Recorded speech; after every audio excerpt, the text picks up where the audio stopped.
Let's see if I've done this right.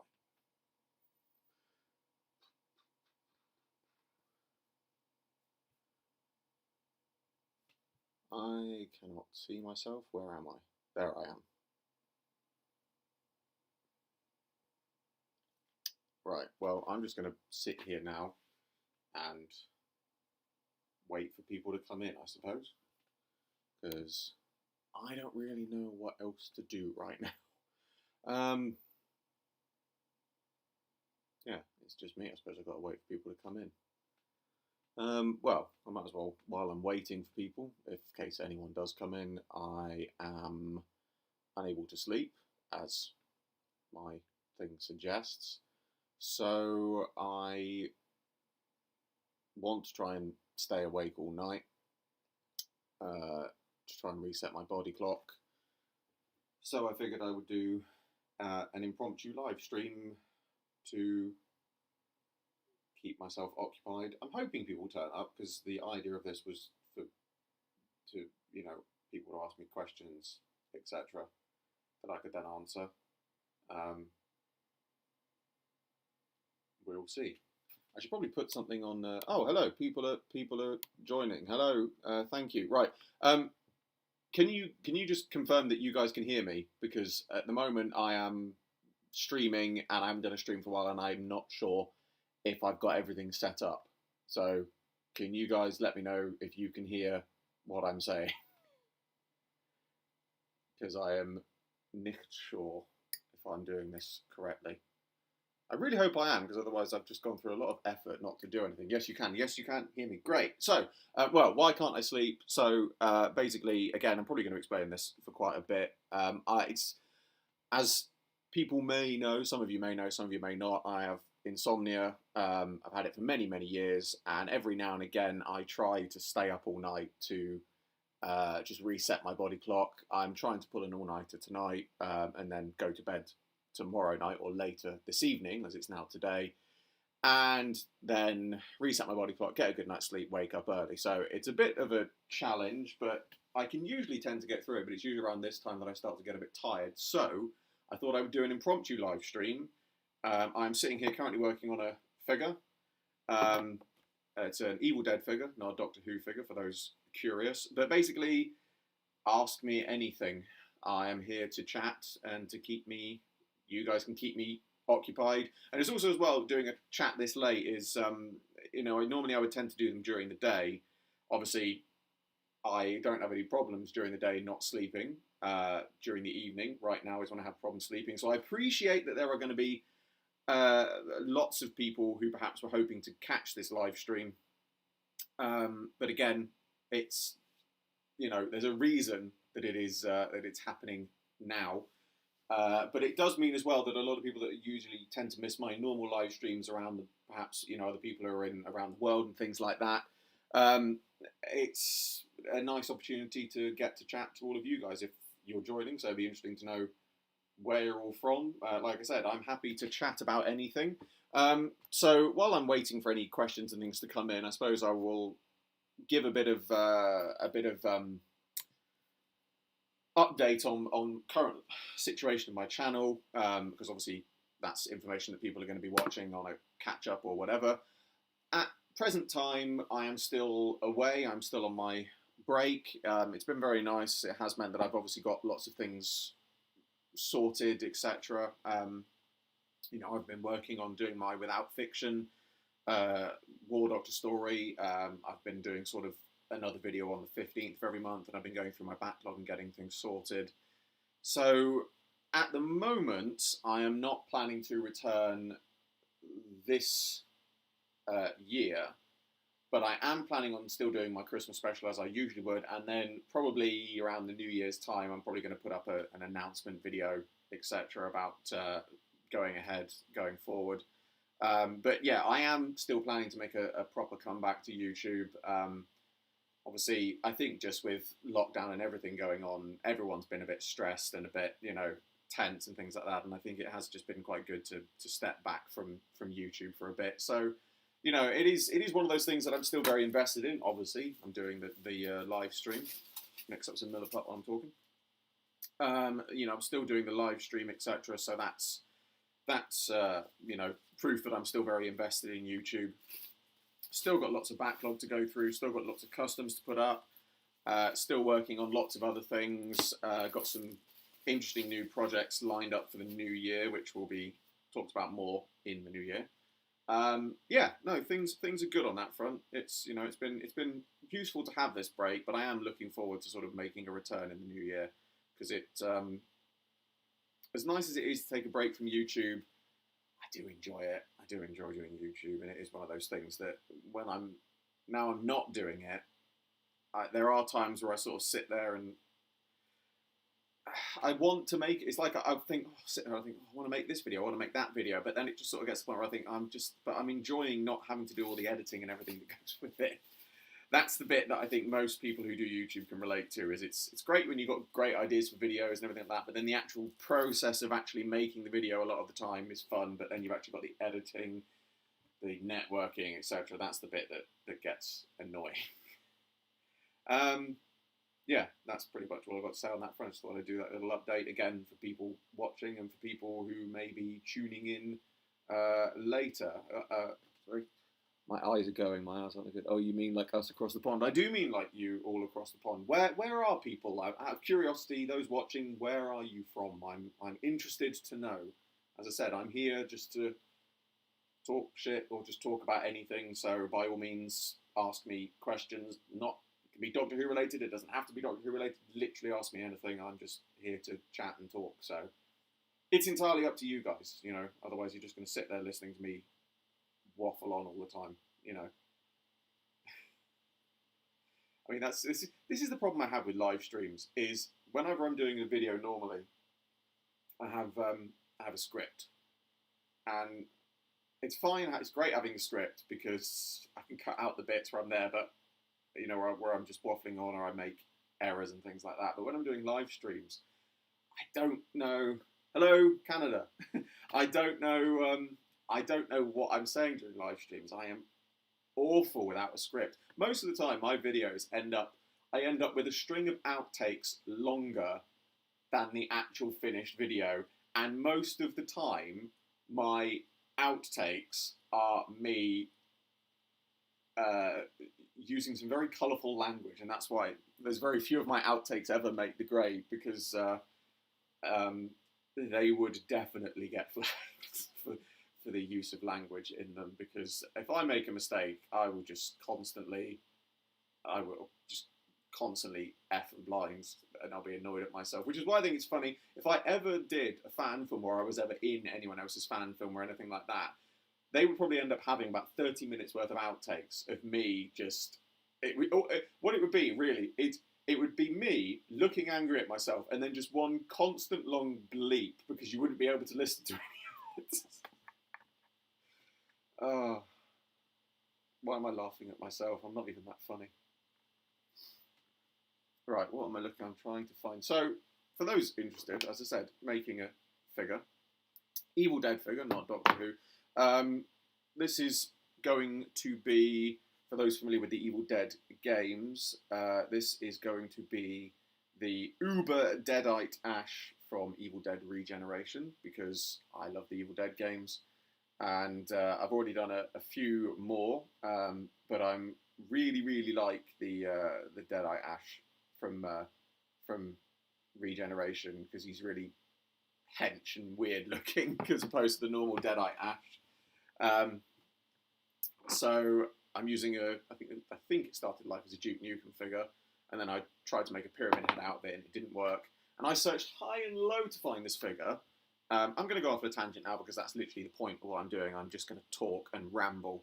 I searched high and low for this figure, went to my mum and dad's, went through the loft, went through the cellar, went through everything here, and I couldn't find it. And I was on the verge of having to buy a new one. And I thought, I will search through my boxes here at the last time. And typically, it was tucked away in the corner of a box. And it was under my nose all the time. And I was really annoyed. I'd love to see a fan film made by you. I would like to do a fan film. Obviously, I do my audio series, or I did do my audio series, which again is one of the projects that I'm planning to take up again in future. But I have had some ideas for some fan film scripts. that I could do for my series. But again, it's the whole thing of actually, it's the doing it bit that's the difficult bit. Oh, getting pins and needles in my legs. I'm sat on the floor, for those wondering. This is my living room. No, I would love to do a fan film one day. But as I said, it's the actual doing it part is the bit that I struggle with. So yeah, it's a debate as to whether that would actually happen. I would love to do it, but chances of it happening are unlikely. That being said, I would love to be part of someone else's fan films if I got the opportunity. Obviously, I think the holy grail for all Doctor Who fan films is obviously the DW 2012. I think at some point, in the past, I have certainly said, if you ever want like the Master or something in your fan films, let me know. But again, that's me trying my luck. It's ultimately up to them. And I get as much enjoyment watching what they do. Being in it is one thing, but it's just as much fun, watching it and things like that. And at the same time, part of me thinks like, oh yeah, I'd love to do that. I'd love to be in their fan films. But at the same time, I think I would ruin them because I can't act. Like I said, well, again, I can act when I've got a script, but usually that script is in my hand, out of shot, and you can't see it. So me actually having to act properly, that might be a bit of an issue. Right, what am I looking at? I'm looking for a picture of the hero Ash from NECA to do some sculpting. That will do. So, where do I begin? This is a slightly difficult one to do because he's got torso articulation, which I'm not going to be able to keep, but I don't really need it, I think, so I might be able to get away with just not having that at all. But I do need to trim off. It's quite difficult to make a figure from another figure that doesn't look like the figure you're making, if that makes sense. So I'm sort of having to look at a slimmer figure and add on or take off bits that aren't on the slimmer one. So it sort of looks the same. It's actually quite difficult.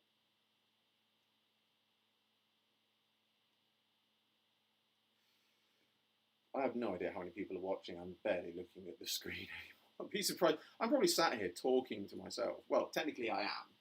So, but as I said, anybody's got any questions? Ask away. I am here to answer the questions. Give me a count of how many people are watching. Current viewers. 6 people are watching. Well, thank you, 6 people, whoever you are. Minimise that slightly. There we go. 4 people. To be fair, I don't blame people if they decide, I don't want to watch this. This is really boring. Again, I'm not trying to be entertaining. I'm literally just here to try and keep myself awake. And also get you guys to try and keep me awake. I apologise, I am effectively using you, but if you're here and you're still watching, thank you.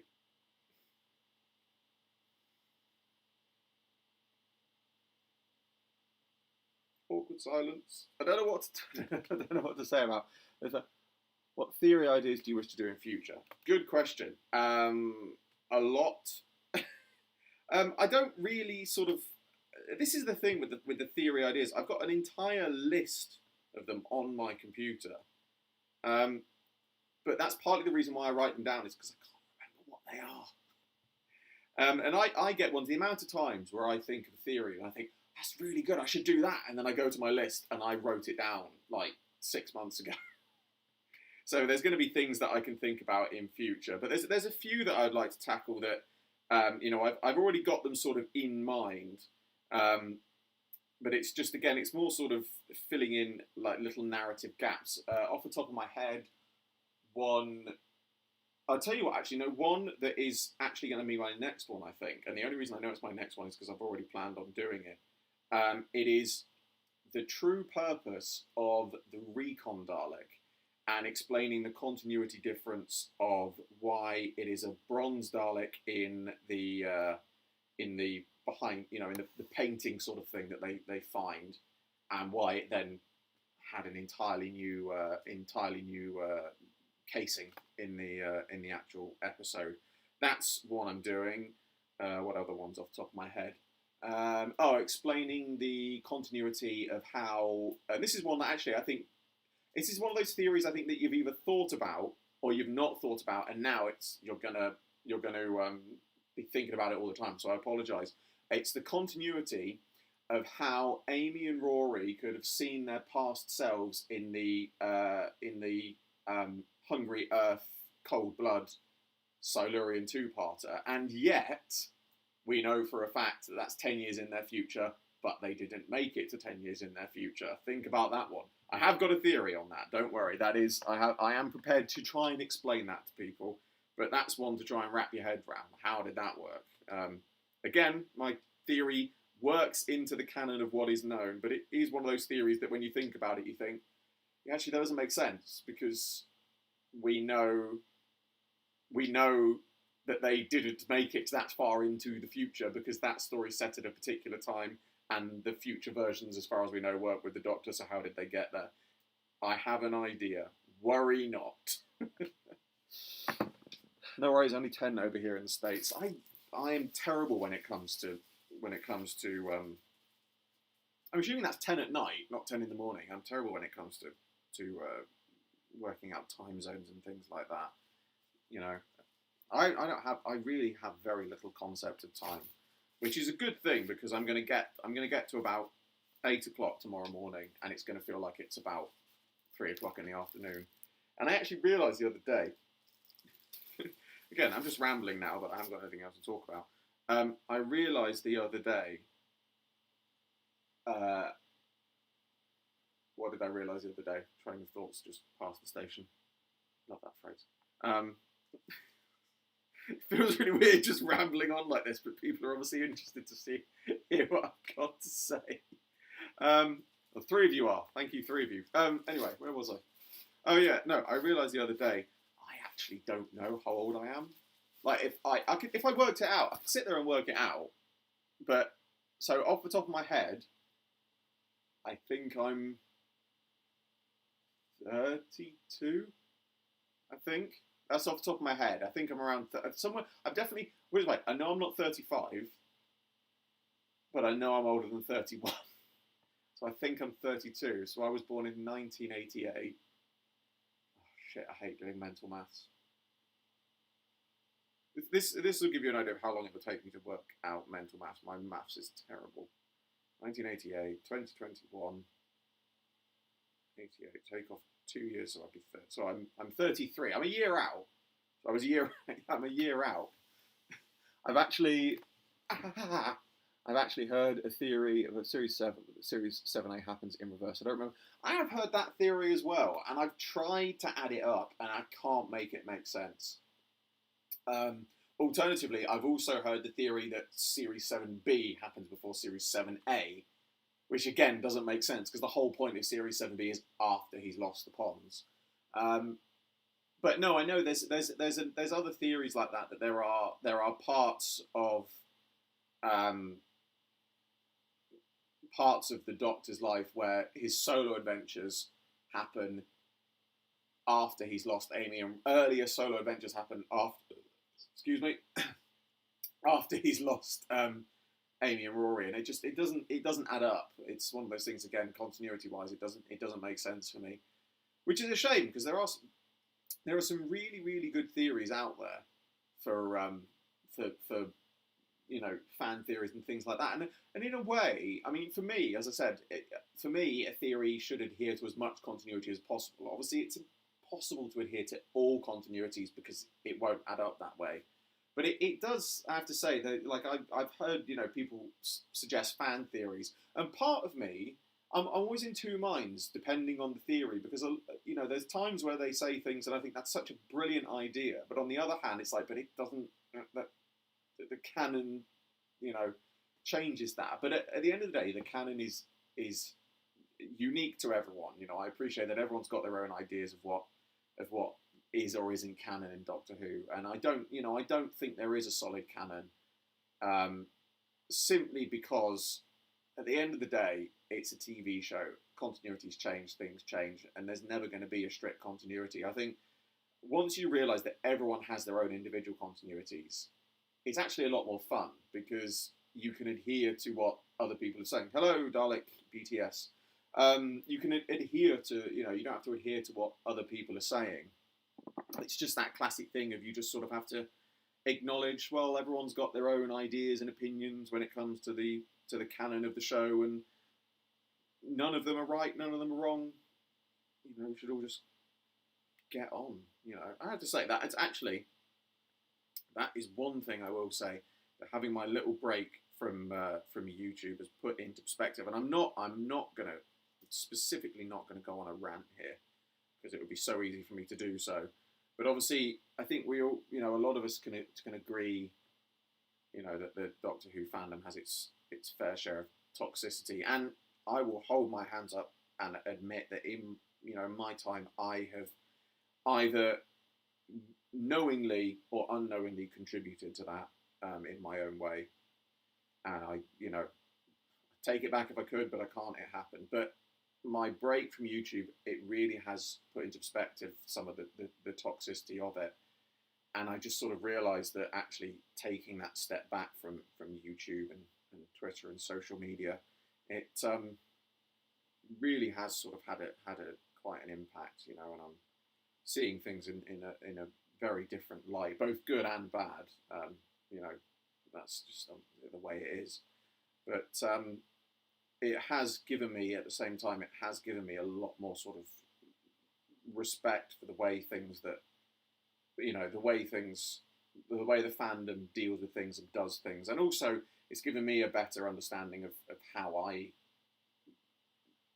conduct myself within the fandom. I think at the end of the day, I'm always going to be a bit of an arrogant, opinionated prick. That's just who I am, and I think I've got friends who would, I'm new people who'd meet me, and they might take the wrong impression, and then they'll talk to my friend, and my friends go, "Oh, it's just how he is," But no, that's not, no, by no means is that ever an excuse or anything like that. It's just,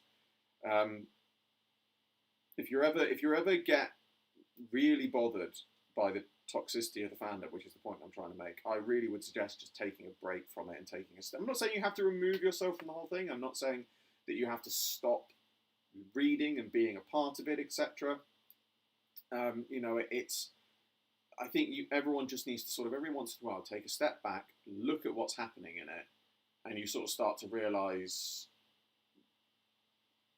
it does. You do need to take a time out of things from it, and it does help, because you do sit back and you look at it and you think, okay, I can see its faults, I can see its good things, and you sort of start to gauge, rather than getting all wrapped up in it, you can gauge what's positive and what's negative, and where to the things to stay away from, the things to go near, and your own ways of dealing with it. I think that's important for everyone, because at the end of the day, I think any fandom's going to have toxicity.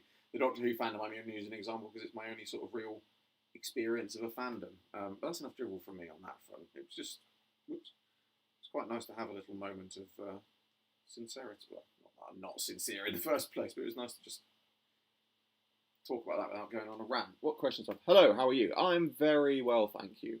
What are your thoughts on the new Doctor game, Edge of Reality? Plan on doing customs from it, like the Cyberman designs or anything else related to the game? Well, I haven't played the game yet, because it's not out. I don't know what's been happening to it. I tend to keep up to date with all the games, but it's sort of all gone very quiet. As far as I know, the release date's still planned. The Cyberman design that I have seen in it looks very, very good. Would certainly love to do a custom for that. I've already sort of taken a look at the design as we saw it, sort of hidden in shadow, and it and it does look very good, and I've sort of got an eye out of the parts that are used in it, so definitely one that I'm planning on doing. By the way, I'm Dalek Apocalypse, and YouTube somebody didn't miss some of the messages on the main account. Oh, hello, Dalek Apocalypse. Speaking of continuity, I did some research and found out the continuity of the VNAs take place in the Bottle universe. Well, I've heard that again, and it varies depending on which way you look at it, because I know Stephen Moffat has said that the VNAs are an equally valid continuity. I mean, my general view of my continuity view of Doctor Who is the continuity is whatever adds up, whatever is the most continuity. So, for example, I'm not a huge fan of the VNA. I'm going to suck on a tea bag for a second. I'm sorry. I haven't got any bowl to put it in. I would normally, when I'm sat here at my table, I'd put it somewhere. Usually just on the table. No, for me, the VNAs, I am not a huge fan of continuity-wise. But, he says, taking a sip of tea. I don't know why I narrated that. I just did. But I look at it as in, I take bits of it that I like as canon, or bits of it that are canon, and fit it into it. So, for example, oh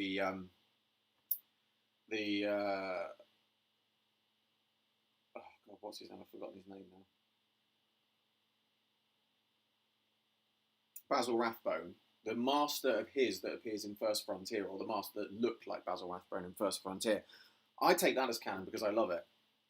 But that doesn't mean that I accept all the other VNAs as canon, because it's difficult to add it in. Again, my continuity is whatever adds up into the most continuity, whatever makes the most sense, basically. As I said, it doesn't have to have its own single continuity. Excuse me, I normally don't talk this much when I'm coughing. I haven't got the dreaded COVID. It's just because I'm not used to talking this much, hence why I've got tea. I like your shop on eBay. You have a lot of great merchandise. Thank you. I've got some more bits coming soon, hopefully. I'm still trying to get some back orders and things out because, unfortunately, the R numbers for COVID are fluctuating a lot down here. It's actually, put it this way, when you go on the government's website, the COVID numbers are higher here in the West Country. I mean, I'm literally in the countryside. The COVID numbers are higher here than they are in the middle of London because of all the tourists coming here. So, unfortunately, COVID is still playing a lot of havoc with things down here. So that's why, if anyone watching or anyone who does watch this is waiting for an order, it is on its way. I am just having to, still take a fair amount of precautions and things like that. This could imply that events from the VNAs or other events could similarly have leaked into the Prime Universe, thus explain how the VNAs fit into the main canon. Interesting theory, interesting idea. Not one that I would go with myself, but I do like that as an idea. That is a good one. And so it's also explained how two versions of human nature exist. That is a good point. That is one thing that has always slightly troubled me. But I do like that actually. That is a good one. And that actually, that is not a bad idea for a theory in future. I may pick that up. I'll have to remember to thank you, F Zilla. I did ask a few questions that wasn't set on my main account here. It's out on the 30th, but still can't find out what the part of the game. First question is, I was wondering if you'd ever thought of making a custom Wicker's World Red Dalek. Wicker's World Red Dalek. I'm assuming by that you mean the metallic drone? Because if that's the one you mean, I've already done it. It's just not up on my channel yet. It will be in future. I've done a fair few Paradigm customs, but that is one that's on there. If that's not the one that you're talking about, please let me know, because that's the only Red Dalek I can think of. If there's another one I've missed, I'd love to know which one it is. Did I miss a question? I feel like I missed the question somewhere. No. Yeah, man, feel your insomnia. Yeah, insomnia sucks. I'm not going to go on again, this is another thing I could go on a rant for a lot, but I'm not going to.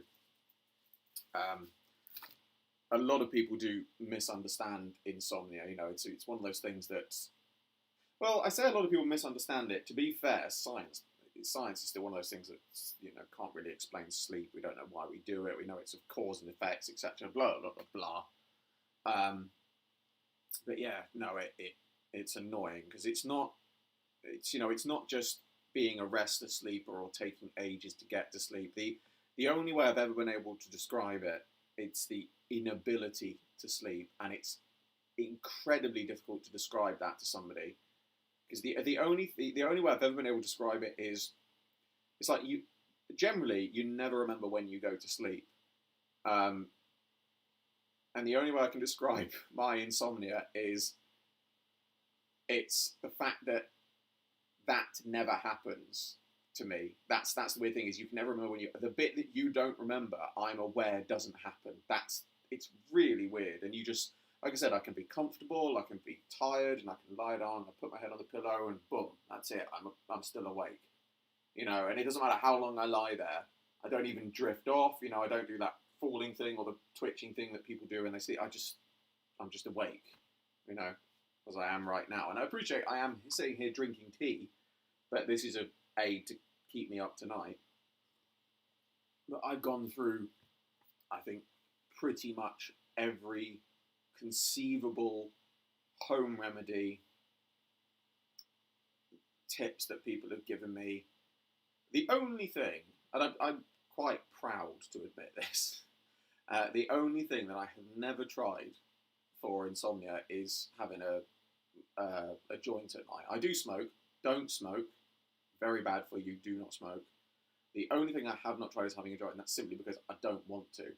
Because the last thing I want is to have to become dependent on something like that to sleep, you know. So I deal with it. You know, it's been over 10 years now, so I just deal with not being able to sleep. Antonio, I watched that Thomas edit video. I was impressed. Thank you. I do have more Thomas edits coming in future for those interesting. I've just never. I do them occasionally on Twitter, you know, but it was one of those things that I just did. I did a lot of them in one go, and then I just sort of started trickle through, and every now and again I have an idea. You know, so it is. You know, it is one of those things.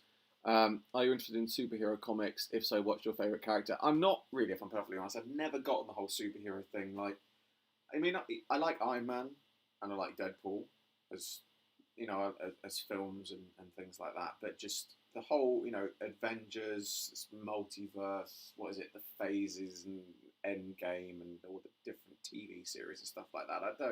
I liked it when it started, when it was one or two films and there was a little interconnecting story. It was like, oh, it's all connected up. It's brilliant. But now it's just this huge universe. And I love that people have so, you know, that it's given the, you know, the geek world this amazing thing, and it's inspired so many other sort of crossovers in universes and things like that. But it's just too big. It's too big for me to follow. And I'm not interested in superheroes generally. It's never been my sort of thing. You know, so it's interesting, just not to me. I don't smoke. Good on you. Nobody should be smoking. I definitely shouldn't be smoking. I do need to give up at some point. I will. Just not sure when I get around to it.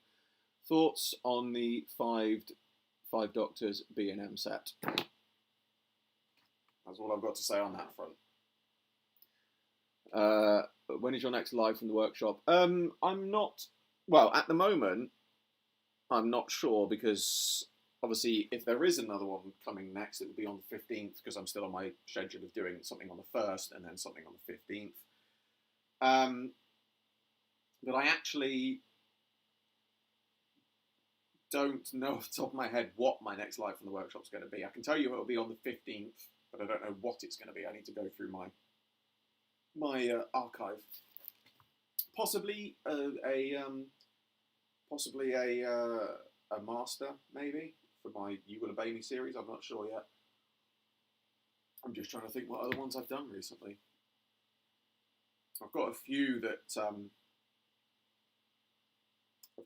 which I'm not sure about. Well, I suppose I just might as well say this on the live stream. I did do a live from the workshop for the 13th Doctor and Captain Jack from not Resolution. I can't remember what the Christmas episode was called. It wasn't Resolution, that was the last one.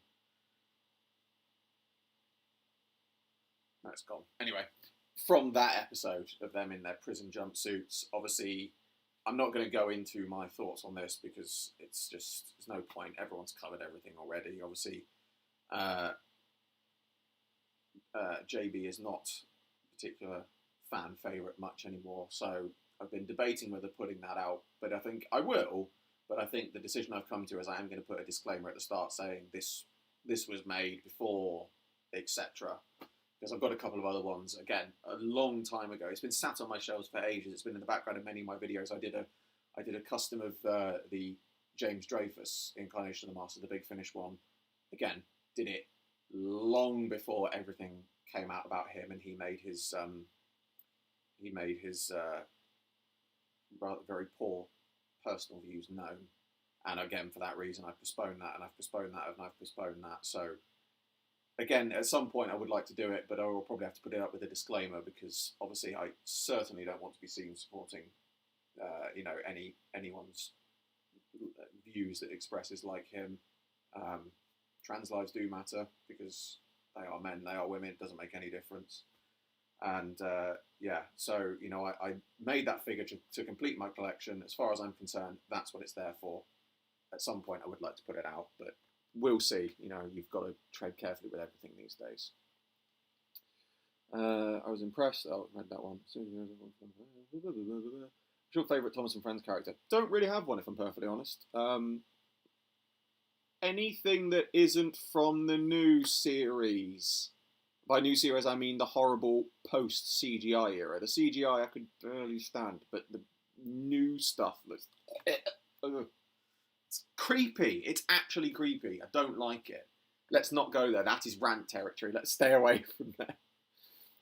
No, the Wicker's World Red Dalek I meant was the gold Dalek from the second film and was later owned. The Wicker's World Red Dalek. The gold Dalek was the gold Dalek from the second film and was later owned by Terry Nation once filming had finished. I'm not sure which one. If you mean the red top Dalek, then I've already done that. Or is it the Weetabix Dalek you mean? Because if it's the Weetabix Dalek, I did that in the past, and then I took it apart. I need to use this Miller Pup before it goes hard. That's a really bad joke. I shouldn't have said that. Sorry. No, if you mean the Weetabix Dalek, I did that years ago, but then I took it apart because I took it apart. It fell apart. And then I always planned to redo it, and I never got round to it. I'm not sure what you mean by the Wicker's World Dalek. I'll look it up in a minute. I can't do it right now because my hands were covered in Miller Putt, and I don't want to get that on my phone. When do you think we will get the Black Recon Dalek as a figure? I have honestly, genuinely, I have no idea. I mean, even if I did know, I wouldn't be able to talk about it. But I genuinely, hand on heart, pinky swear, I don't know. I hope it's soon, because it is a lovely Dalek design, and I certainly think that it would be in a fan favourite as a figure. But sadly at the same time, I don't agree with a lot of the Not My Doctor stuff that goes round, and all the things that people say about Jodie's series and the damage it's done. It's blah, blah, blah. No, it's not rubbish. However, it can't be denied that the simple fact is that the merchandising figures sales, not merchandising figures as in figures, merchandising figures as in sales figures, have decreased. I don't want to get another put on my carpet. Have decreased. And I can, it doesn't surprise me that there's a lot less new series merchandise on the shelves. But I think if we're going to get anything from the new series, it's going to be the Recon Dalek, simply because everyone loves a Dalek. Who's not going to want the Recon Dalek? Even the Not My Doctors who hate the new series would like to have that Dalek figure. I'm sure of it, because it's a Dalek. It's a fantastic figure. I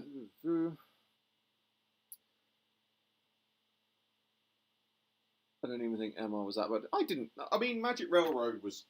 I'll be perfectly honest. Magic Railroad was shit as a film. It really was. As an English, as a British fan of a British show. This sounds very, I was going to say elitist, but then it would be Britishist. No, it does sound it. But the thing is, you've got to bear in mind that when that film came out in the UK, the Shining Time Station doesn't exist here. It never did. So a lot of the film did not make sense to UK viewers. That's why it's not that widely regarded here. Assuming that obviously you're in Canada, so that is assuming that obviously there it's a thing as well. Here, Shining Time Station isn't a thing, so it made no sense to English audiences.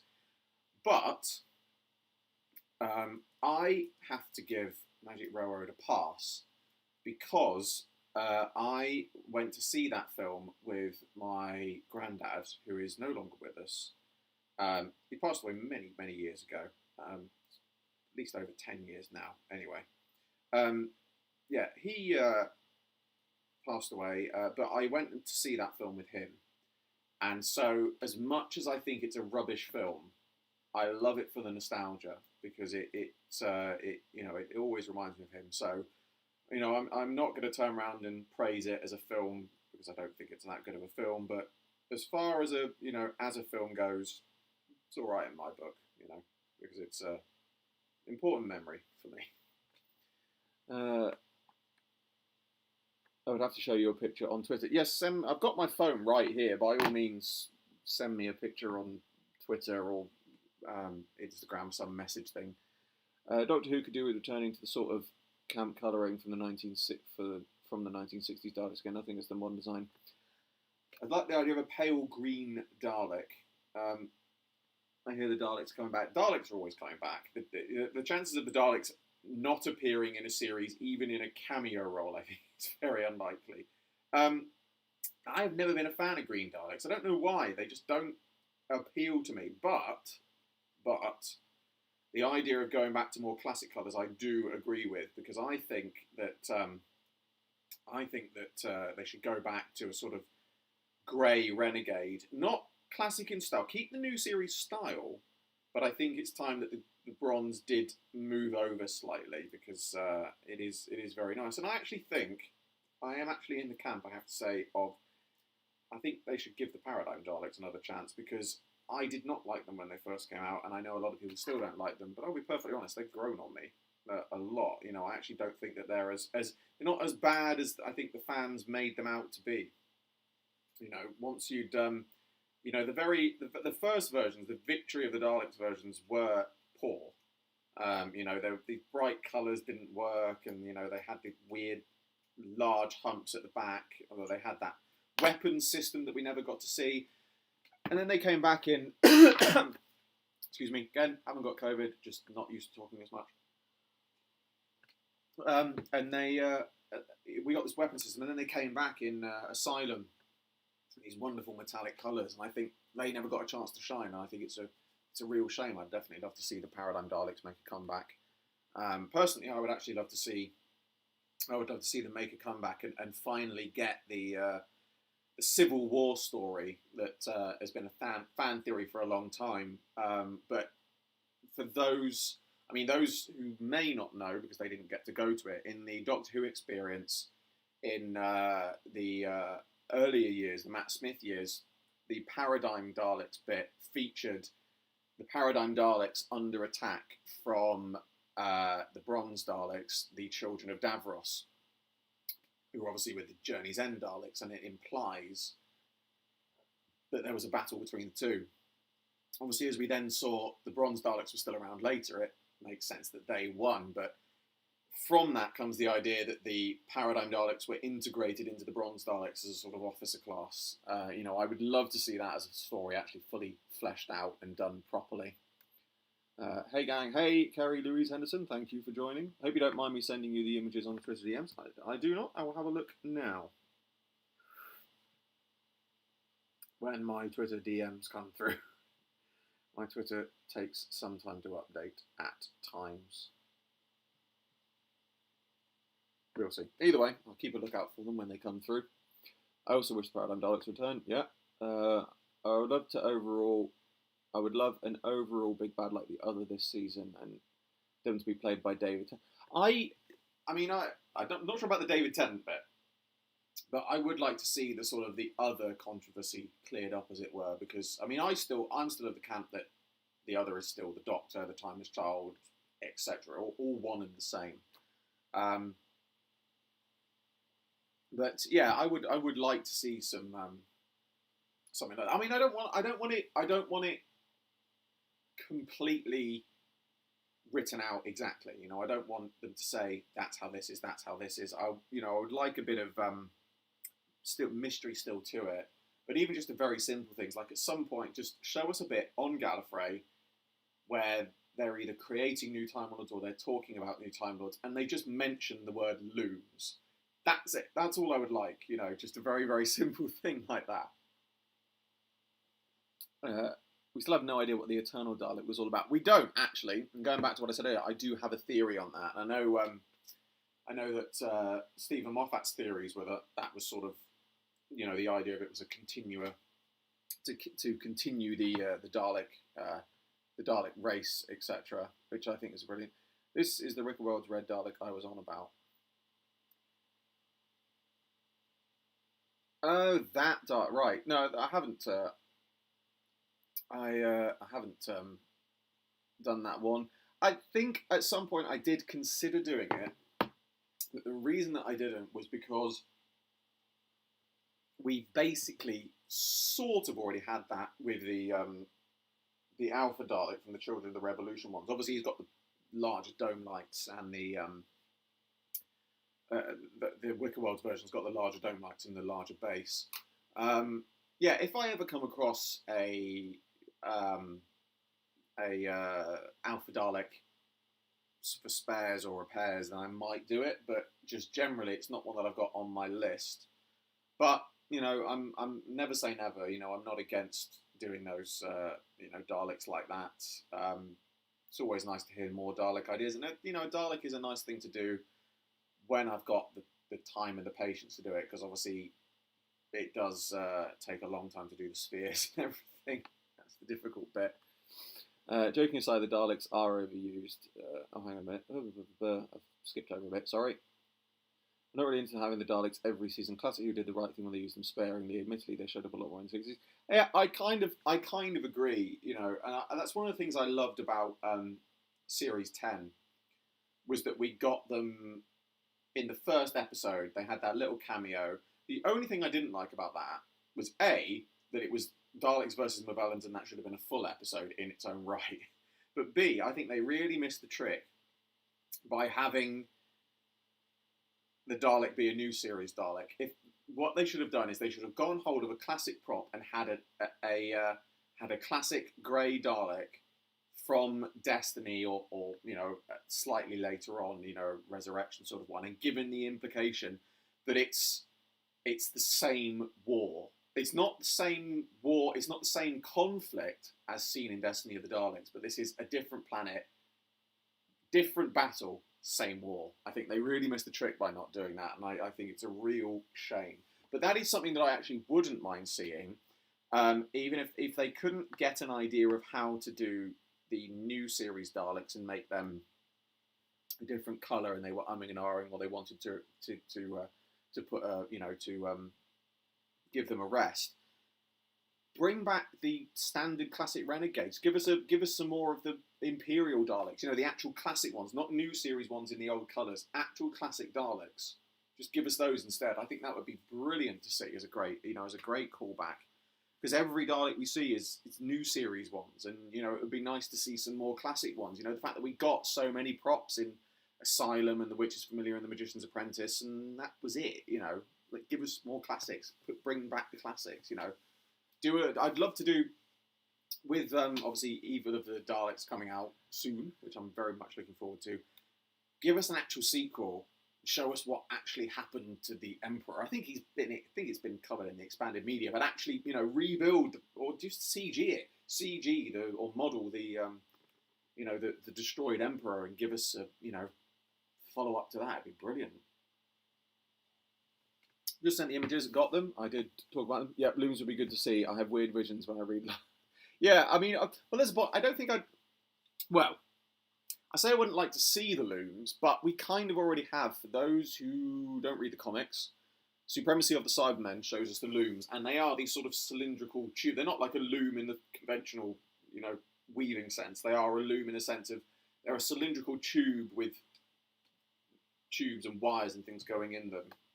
If you haven't, like I said, if you look up Supremacy of the Cybermen or get a copy and read it, it's a very good book, very good collection of comics. But that actually is the first time we've actually seen the looms, and I think it's actually quite interesting to see some more of them in the series. Or as I said, just mention them, just use the word looms on screen. If anything, just to annoy the people that say the looms aren't canon. Let's turn the cursed CG Dalek that captures into a physical prop and use that prop for the basis of all Daleks from now on. Leave! Get out now! No. I don't know why they did that. Why did they do that, you know? Even just move the lights down and it's fine. I have considered making that as a custom, but I just, again, haven't had the heart just to use the spares just to do that, because it would be a waste of spares, I think. It's interesting Dalek though. Interesting Dalek, I'll say that much. Touching on the classic Who do you think will ever get? Do you think we'll ever get a definitive answer from Silver Nemesis, as in the Doctor? As in the Doctor is Merlin from a showrunner. Well, again, I mean, Silver Nemesis, Doctor is Merlin. Do you mean? Oh god, I've had a mental blank. I can't think of it. Battlefield. Because he's mentioned as Merlin in Battlefield, not Silver. Silver Nemesis implies, if memory serves, please correct me if I'm getting this wrong. I'm not trying to correct other people and then not be correct myself. Silver Nemesis implies that he's, the lady playing for, says that he's, do you ever wonder who he is? And, him being so much more. Obviously, there's the deleted scene from Remembrance where he's much more than just another Time Lord. Silver Nemesis, I think Silver Nemesis, if memory serves, from the behind the scenes, it was written as the idea was that the Doctor is God or a god, and I think the behind the scenes of JNT, John Nathan Turner, said you can write it, but you can't say it, and I think that was what Silver Nemesis, and it was Battlefield is where he was Merlin, and I believe that has actually already been covered in, of all things, the VNAs. I think it's the Moldwitch incarnation of the Doctor is implied to be Merlin. So I think that has already been sort of covered. It would be nice to see it on the show, but again, it's a difficult thing to sort of cover because of the continuity of it. But I mean, I would love to see, in the Name of the Doctor, Simeon or the Great Intelligence gives all these different names. The Beast, the Valeyard, the Oncoming Storm. He gives all these names to the bad names for the Doctor. I would love to see another version of that where he gives all the good names to the Doctor, and he does mention about being, he's Merlin, he's this, he's that, give all these good names for him, It would be quite interesting to see all these sort of alternative names for him.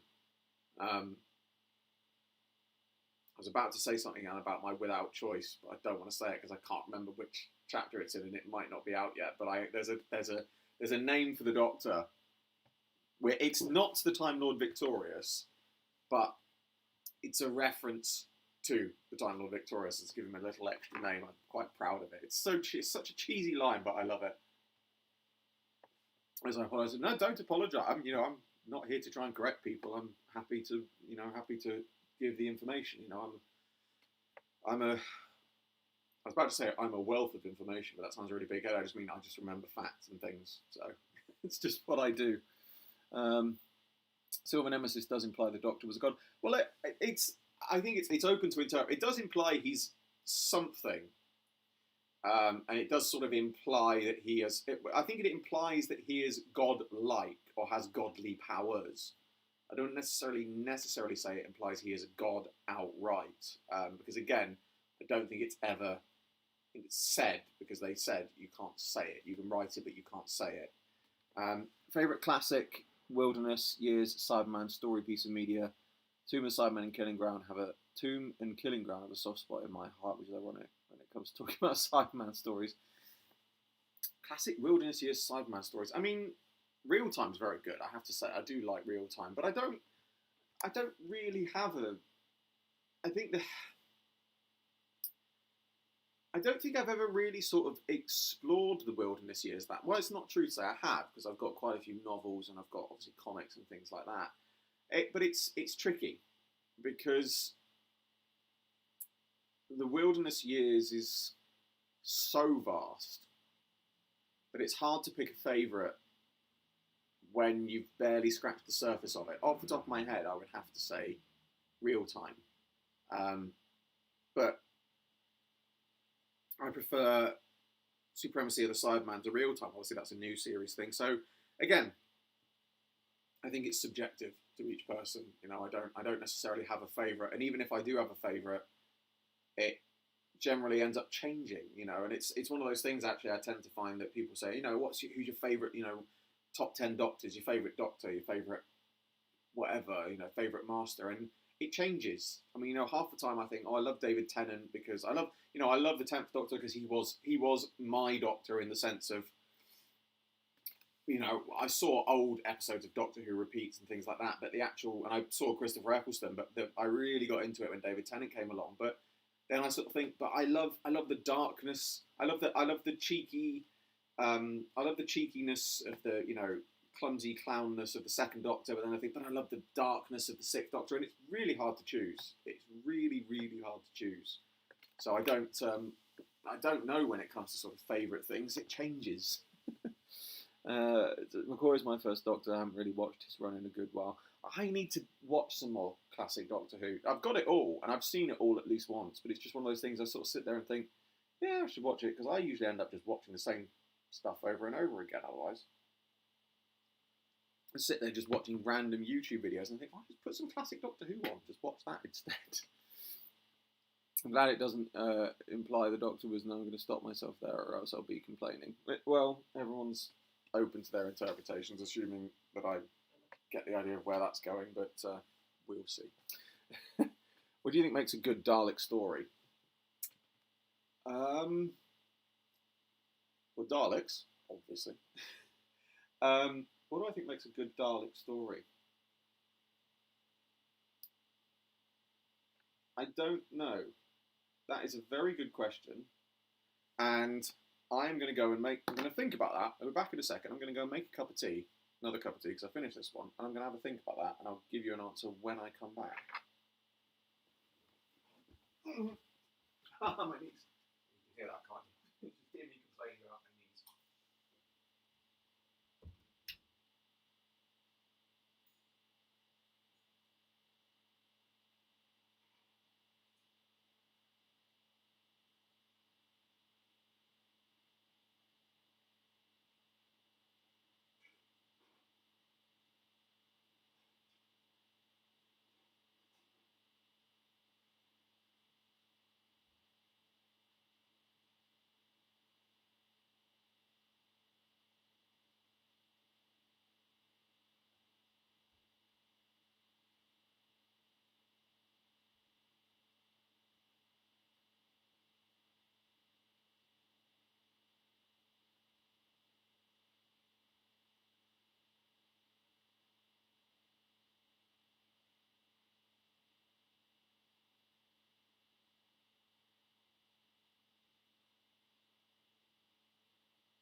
been racking my brains, and I genuinely, that is one of the best questions I've ever been asked because I cannot think of an answer. What makes a good Dalek story? I really don't know. Because the weird thing is, I like a Dalek story. I like a good Dalek story.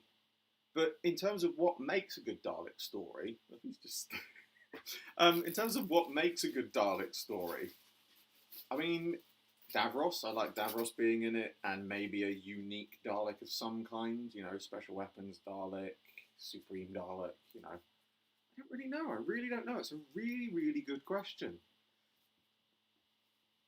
Let's scroll up a bit because I've missed a few questions. Have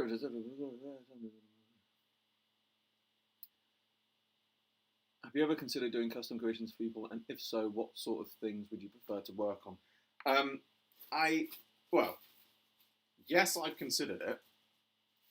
No, I don't have any plans to do it. Simply because, I mean, firstly, I will just say, I have done a video on this under my Let's Talk series, so if you want to go and know more detail about it, please go and watch that, because it will probably fill in a lot more. But the basic fact is, it's just a lot of work for very little gain, and potentially a lot of stress. So it's just not something that, as proud as I am of my work and what I make, it doesn't hold any interest for me. Because the minute I start doing commissions, it stops being a hobby and becomes a job, and I will then not have necessarily time to do it as a hobby, or I will, but I won't want to do it as a hobby anymore because I'll be tired of doing it as a job. You know, at the end of the day, anything like that's got to remain fun, and the minute it stops being fun, there's no point in doing it anymore. You know, I think it's a good thing for most things in life, really. But you've always got to have some drive behind doing something, some animus, and if you haven't got that, what's the point in doing it? What do you think makes a good Dalek? Oh, sorry, I've missed that question. I apologise, Ashley. I missed your question before. I really need to watch the first and second Doctors. I'm almost completely oblivious to their first, second, and sixth Doctors. Sixth Doctor, I would highly recommend watching because there is so little of it, sadly. But there is only 11, 12 stories, I think. I think it's 11 stories. And they're all, you know, some of them have their moments where they're a bit, you know, people like to go on about Twin Dilemma and things like that. But rather Twin Dilemma than Time Lash. You want to put it this way: go and watch my top, whatever it was, Sixth Doctor stories. That will give you an idea of my basic ranking of it, because it encompasses all the stories, even though I would have left one out if I had the option, which I did, but I decided not to leave it out. I fucking hate Time Lash. The cool concept for a video series, a what if series. Other people have suggested a what if series for Doctor Who. The reason I haven't decided to do it was because, firstly, it's already sort of been done. Big Finish did it with their Unbound stories, which are really good. But I believe that George Shard, I can't speak, Ace Creeper, as many will know him, even though he doesn't go by that name anymore. I think he was planning to do a series of sort of what-ifs, or he's done something similar on Twitter. He might be planning to do it on a video series. So, you know, I don't want to tread on anyone else's toes when they've started already doing things. But I know that there are people out there who've already started looking at doing it, and that's brilliant. You know, it's great to see it's sort of something that people are doing. So not something I would do, but kudos to those who have started doing it, because, you know, it's a great idea for it, and it's obviously something which fans would love to know more about. Take any moment in the series and show what else could have asked. Same question. Yep. Who Chaser did something like that. Moroccans Turn Left, where heroes of the day typically have to deal with an alien threat without the. Yeah, I think that. Well, he's done his Remnant series and things like that, but he's done other ones like that. Again, it works surprisingly well. He does it very good. I think a good Dalek story should be where they're actually a threat. All too often in the new series they're written as boring pepper pots. Maybe have Dalek kind of like the Daleks pulling the strings. and manipulating events. True, yeah. They are overused in that sense. They are just sort of a villain foil, you know. Oh, we need this. This is the plot. Basically, I mean, let's be honest. You can sum up every Daleks turn up. Doctor stops them. Events happen. I mean, you can apply that to really any Doctor Who story, but when you actually think about the Daleks, even the Cybermen to an extent, it really is summed up as there are Daleks. They do bad things. Doctor stops them. End of episode. It's all the stuff in the middle, you know. What I think would be a good idea, when you look at things like, you know, for example, the Dalek troopers, or again from the comics, the Dalek, Dalek puppets, and puppets as in, there's Daleks inside people and they're bursting out, kind of like they did that in series 7A, with the people with the gun sticks out their hand and the eye stalks, and actually have Daleks like that, and actually only have the actual Daleks themselves in it for a little bit, do a two-parter where part one just seems like it's an ordinary villain, and then it reveals at the end of part one that it's the Daleks, and then part two is the Dalek story. Actually build up some story would be a good idea. And no, Doctor Who Remnants is very different between each episode, and I really do love Doctor Who Remnants is fantastic. If you have not listened to it yet, go and listen to it. It is absolutely amazing, and Dom's work is phenomenal. He's, there's so much work put into it. At the end of the day, when you listen to a lot of his stuff, you watch the stuff he does with Doctor Who 2012, you listen to his Remnants, his audio series, you look at a lot of the other stuff that he's done on YouTube, you can see why Big Finish hired him as a producer. And if you didn't know that, he's now a producer for Big Finish.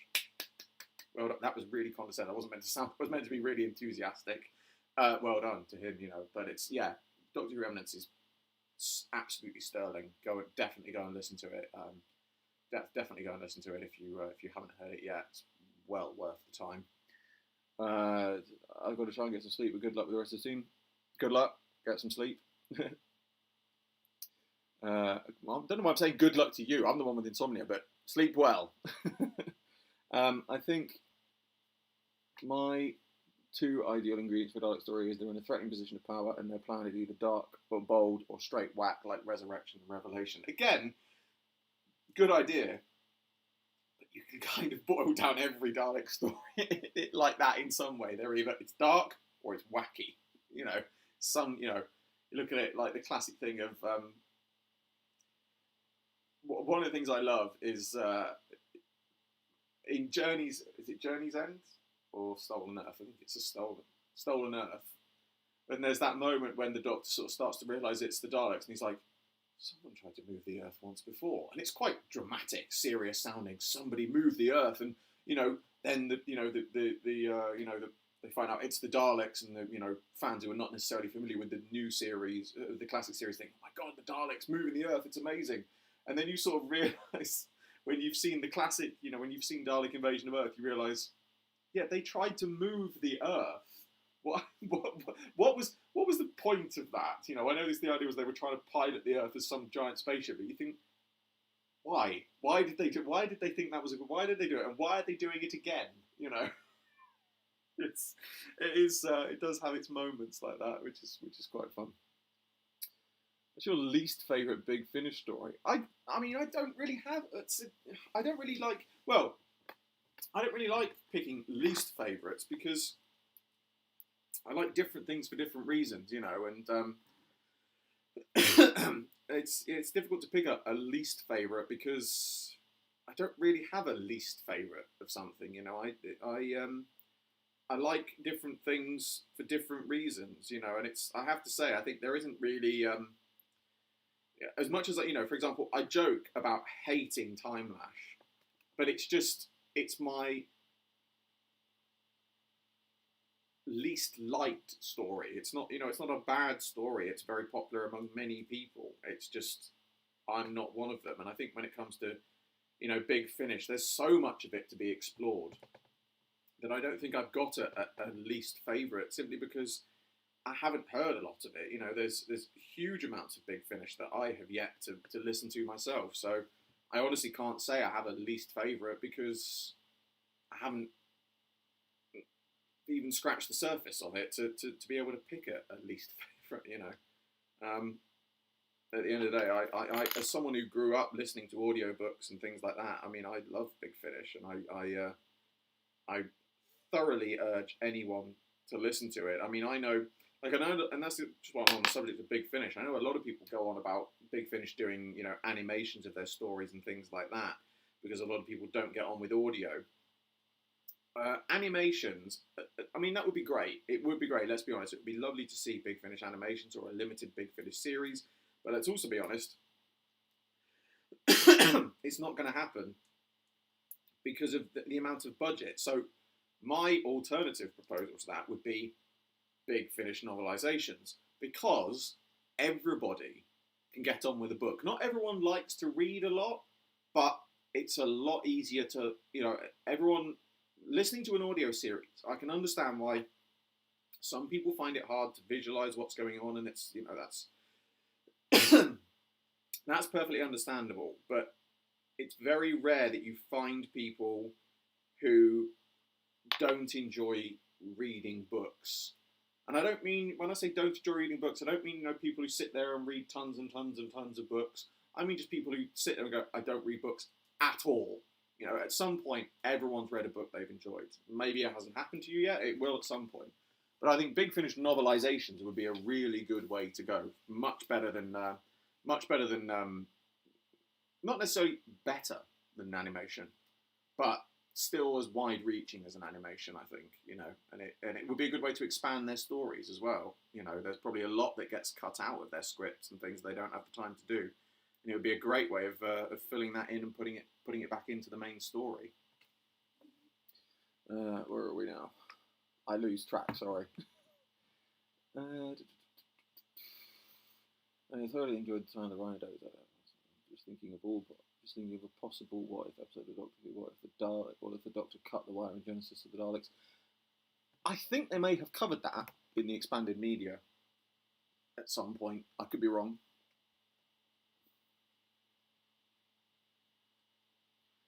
I've heard of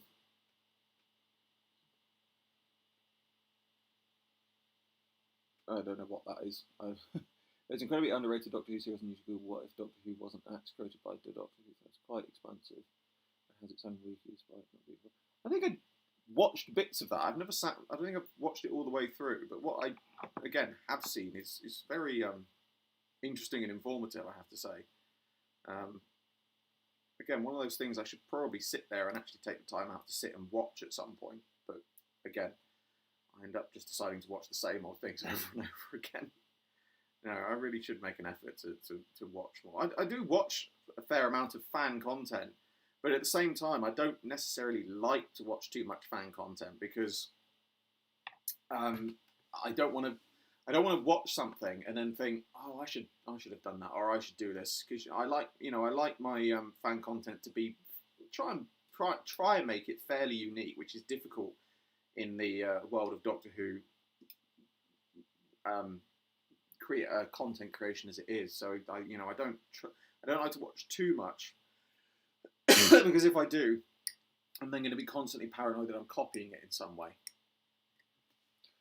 There's over 10k worth of Big Finish Doctor Who stories, and that's excluding the Doctor doesn't appear, and that frightens me. Instead, I just get stuff on whims. I'm kind of the same, you know. I have my wish list of Doctor Who stories on Amazon, and I'm quite fortunate in that I've got a couple of good friends who also buy a lot of Big Finish, and I tend to sort of, if they get a story I like to listen to, I borrow their CDs to listen to it. You know, I'm not pirating or anything like that. It's literally to listen to it. And then if it's one that I like to listen to, it goes on my list, and I buy it myself. You know, it's I suppose I don't agree with pirating stuff. Let's be clear on that. But it's not dissimilar, I suppose, to, for example, when Doctor Who's on television, I record it onto my laptop when it's broadcast so I can then watch it again.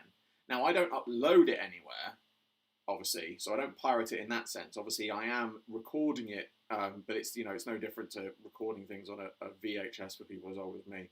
But I look at it as in like, well, when I download it and record it to watch myself, A, I have no intentions of distributing it, and B, I'm doing that knowing I will buy the DVD later. So it's not, I'm not trying to stop the BBC, supporting the BBC and trying to get it for free. I will buy it later, even though I've got it digital, because I like to have the box sets, So again, listening to my friends' big finishes, I kind of sort of think of that the same thing. I think, well, they have bought it themselves, so Big Finish have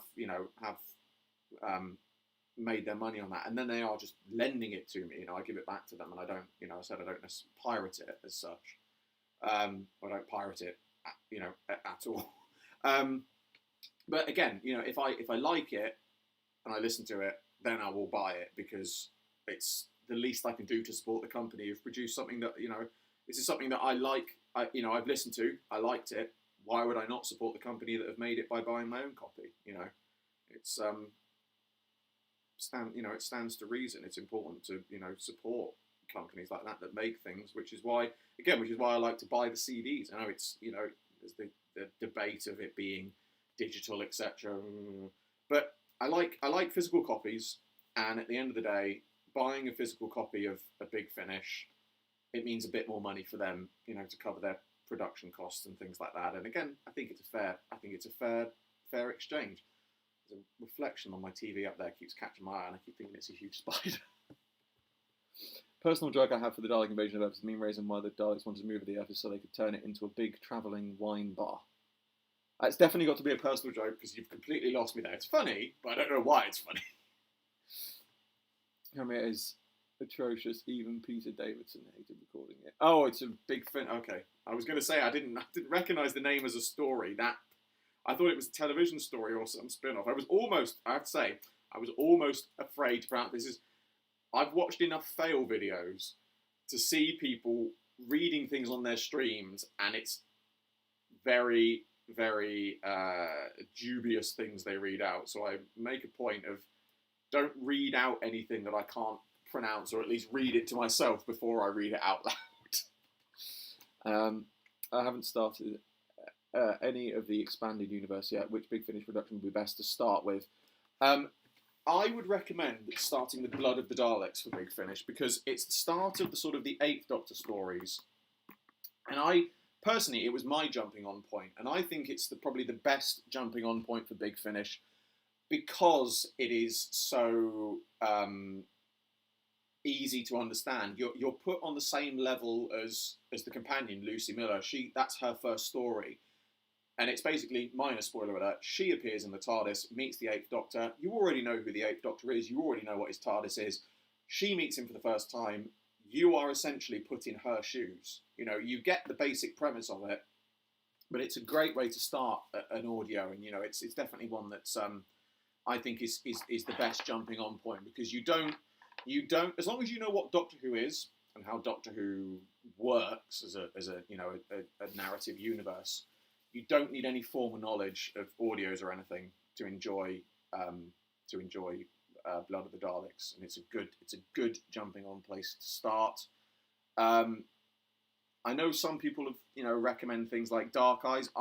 Dark Eyes is a good, not a bad place to jump on either, but I personally wouldn't recommend jumping on at Dark Eyes, simply because the start of Dark Eyes can be a bit confusing, because it does follow directly on from the end of a previous adventure, So yeah, Blood of the Daleks is my recommendation for starting on with Big Finish. In terms of the audios, in terms of the comics, if you wanted to go that, in terms of Big Finish audios, Blood of the Daleks. In terms of books, I think a book you can pick up anywhere you want, because at the end of the day, all the books don't really have any necessarily sort of backstory. So you are just sort of always on the back foot for them, but they're still fun reads. Comics, again, they sort of one runs into the other, so it can be difficult to know where to pick up. But as a comic experience, I would recommend Supremacy of the Cybermen, because it is, or The Lost Dimension, because they are very standalone stories that don't necessarily require any prior knowledge of events to enjoy them. In terms of the expanded media, so Blood of the Daleks, novels, whatever you want, comics, Supremacy of the Cybermen, or Lost Dimension for your starting points. I have gruelingly slow reading speed at like 70 words per minute, and I'm very good at visualization or audio, so I'm just fine with audio. Fair enough. I mean, I'm not a fast reader, and at the end of the day, I don't think there's any problem with being a not a slow reader in a, I don't mean that in any kind of derogatory way. I mean, as in you read slowly. Fine. It gives you more time to enjoy the book. It's nothing to be ashamed of at all. I'm not a fast reader. I don't know. I've never counted my words per minute. But I wouldn't say I'm a fast reader. So fine. But again, I grew up listening to audiobooks. I grew up listening to old radio shows and things. My parents introduced me to things like the Goon Show, comedy shows, and radio shows of the past. I'm sorry, I haven't a clue. Just a minute, and then the Just William audiobooks when I was younger. One of my first. Again, I appreciate this is a controversial franchise, but one of the first sort of real full-length audiobooks I got was the first Harry Potter book on audio. Again, I appreciate, as I said, controversial topic, but for me, always going to have a special place because I got that. And for me, the first time I got that when we went to a trip to my grandparents in the summer. They were both still with us. They'd long since sold the house. Obviously, they both passed away. So for me, always a special memory. But yeah, I grew up with all that kind of stuff. So listening to an audiobook or an audio drama or a cast, The Lord of the Rings, my uncle recorded back in the 80s when it was on, the Lord of the Rings dramatisation, Radio 4 dramatisation, and I used to listen to that. How I used to get to sleep. Sadly, doesn't work anymore. Yeah, so I used to listen to a lot of audiobooks, so I've always loved audios for that reason. So yeah, whether it's a book, whether it's an audiobook, whatever works best for you. A lot of people, but I can understand why a lot of people do struggle with audio, because you do have to. I mean, the best comparison I think it is like trying to watch a missing Doctor Who story with just a stills reconstruction, or where you've just got the audio, because a lot of things do happen that you've got to kind of visualize in your head, and there are times when it can be difficult. So I can understand how people struggle with full cast, which is why I think doing a book of a Big Finish would be a good idea, because again, everyone can get on board with that, and you can be a lot more descriptive with things that are happening on audio, on speaker. I'm about to say on screen, but on speaker, as it were. Where was I? If Doctor Adventures is great, highly recommend. Yep. I wasn't saying pirate. I was just saying that I have to buy all the stuff. No, I didn't mean to imply that you were saying pirate. I was just saying myself. That is thankfully my way of listening to them.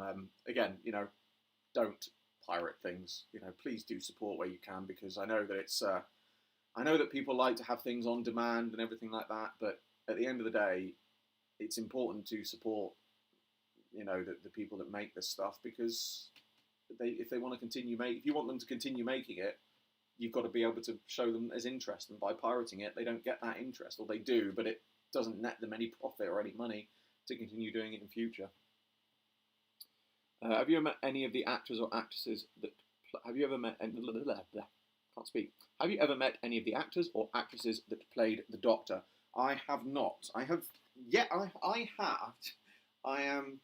How old did I say I was earlier? 32, 33? See, I don't know how old I am. Yeah, I'm in my early 30s, and I have never been to a convention of any kind. I've never been to one, and I'm determined to go to one at some point. I lived in Cardiff for, 6, 7 years, and I never went to the Cardiff one. At some point, I would love to, and I would love to go and to meet some people. Funny enough, a couple of years ago, Colin Baker was down here doing a signing at a tiny little comic store down here, and again, I couldn't make it. Wasn't able to go, and I would wish I had. There's lots of things like that I would love to meet some of them someday. Hayley Atwell was in Blood. She is, yes. That was one of the places where she was doing early things. what I do for a physical copy of The Chimes of Midnight, getting a physical copy. Okay. It's all about shipping in America, but again, I can imagine. I mean, I've literally just had to pay, in total, including customs, import, etc. I've just paid £70 for a figure of Ash from Evil Dead to complete my collection, and that's having to come all the way from the US because can't get them for love nor money in this country. You can get it's the Asylum version for those interested, those other collectors. Yeah, you can get any other version you want here. Fine. The Asylum one, impossible to find here. So I fully appreciate the necessity of having to buy things from other countries at times and the cost of doing so. It's one of those readings, so I don't stop reading because I love that. I love the Wings of Fire book series, and Night of the Fallen Dead is one of my favourite. Good. Again, don't let, again, I don't, as you said, despite your slow reading speed, don't worry about it. There's no, if you read slowly, you're still reading. It really doesn't matter. I don't tend to. Weird thing is, I've got so many books, and I keep buying books, and I don't really read books, or I say I don't read books. I've got to be in a very specific mood to read a book. I've got to want to sit down and actually spend the time to do it, and it's it's not because I don't enjoy doing it. I do. It's just one of those things that, again, I've just got to be in a very, very specific mood to read a book. Excuse me. It's time to suck on the tea bag again. Really unconventional way of doing it, but it's one of those bad habits that I just picked up.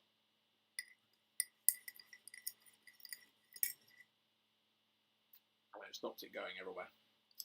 It burst. My first Big Finish story, not accounting the was Doctor Who Adventure, was the audio adaptation of The Ultimate Adventure. Good adaptation, actually. I haven't listened to The Ultimate Adventure one in a while. But it is I do like some of the stage adaptations they've done. The Curse of the Daleks one's very good as well. Highly recommend that. I always met Christopher Eccleston, Peter Capaldi and John Barrowman across 2 different conventions, which were tragically cancelled due to the tragedy of 2020. John Barrowman's the only... it's probably not going to be something which people are going to be happy with. John Barrowman is the only person I ever met. I met him at a book signing, which was... Well, I'm just... At the end of the day, for me, it was a good event, and he was nothing but pleasant. That's my experience with him. I'm not disputing other people's experiences with him. I am simply stating the facts of mine. What are your thoughts on Chris Chibnall and Jodie Whittaker leaving the show? I mean, they said that they agreed to do 3 series between them. They've done their 3 series between them, and that's pretty much all it is.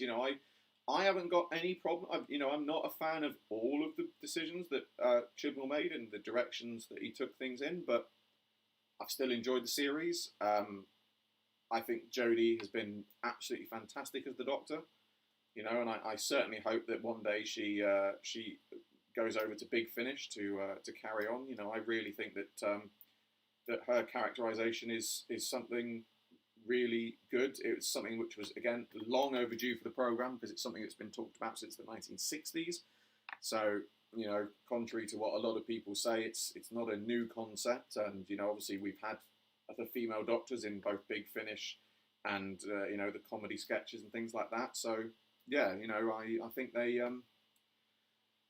they did, at the end of the day, it was never going to be easy, to do what they did.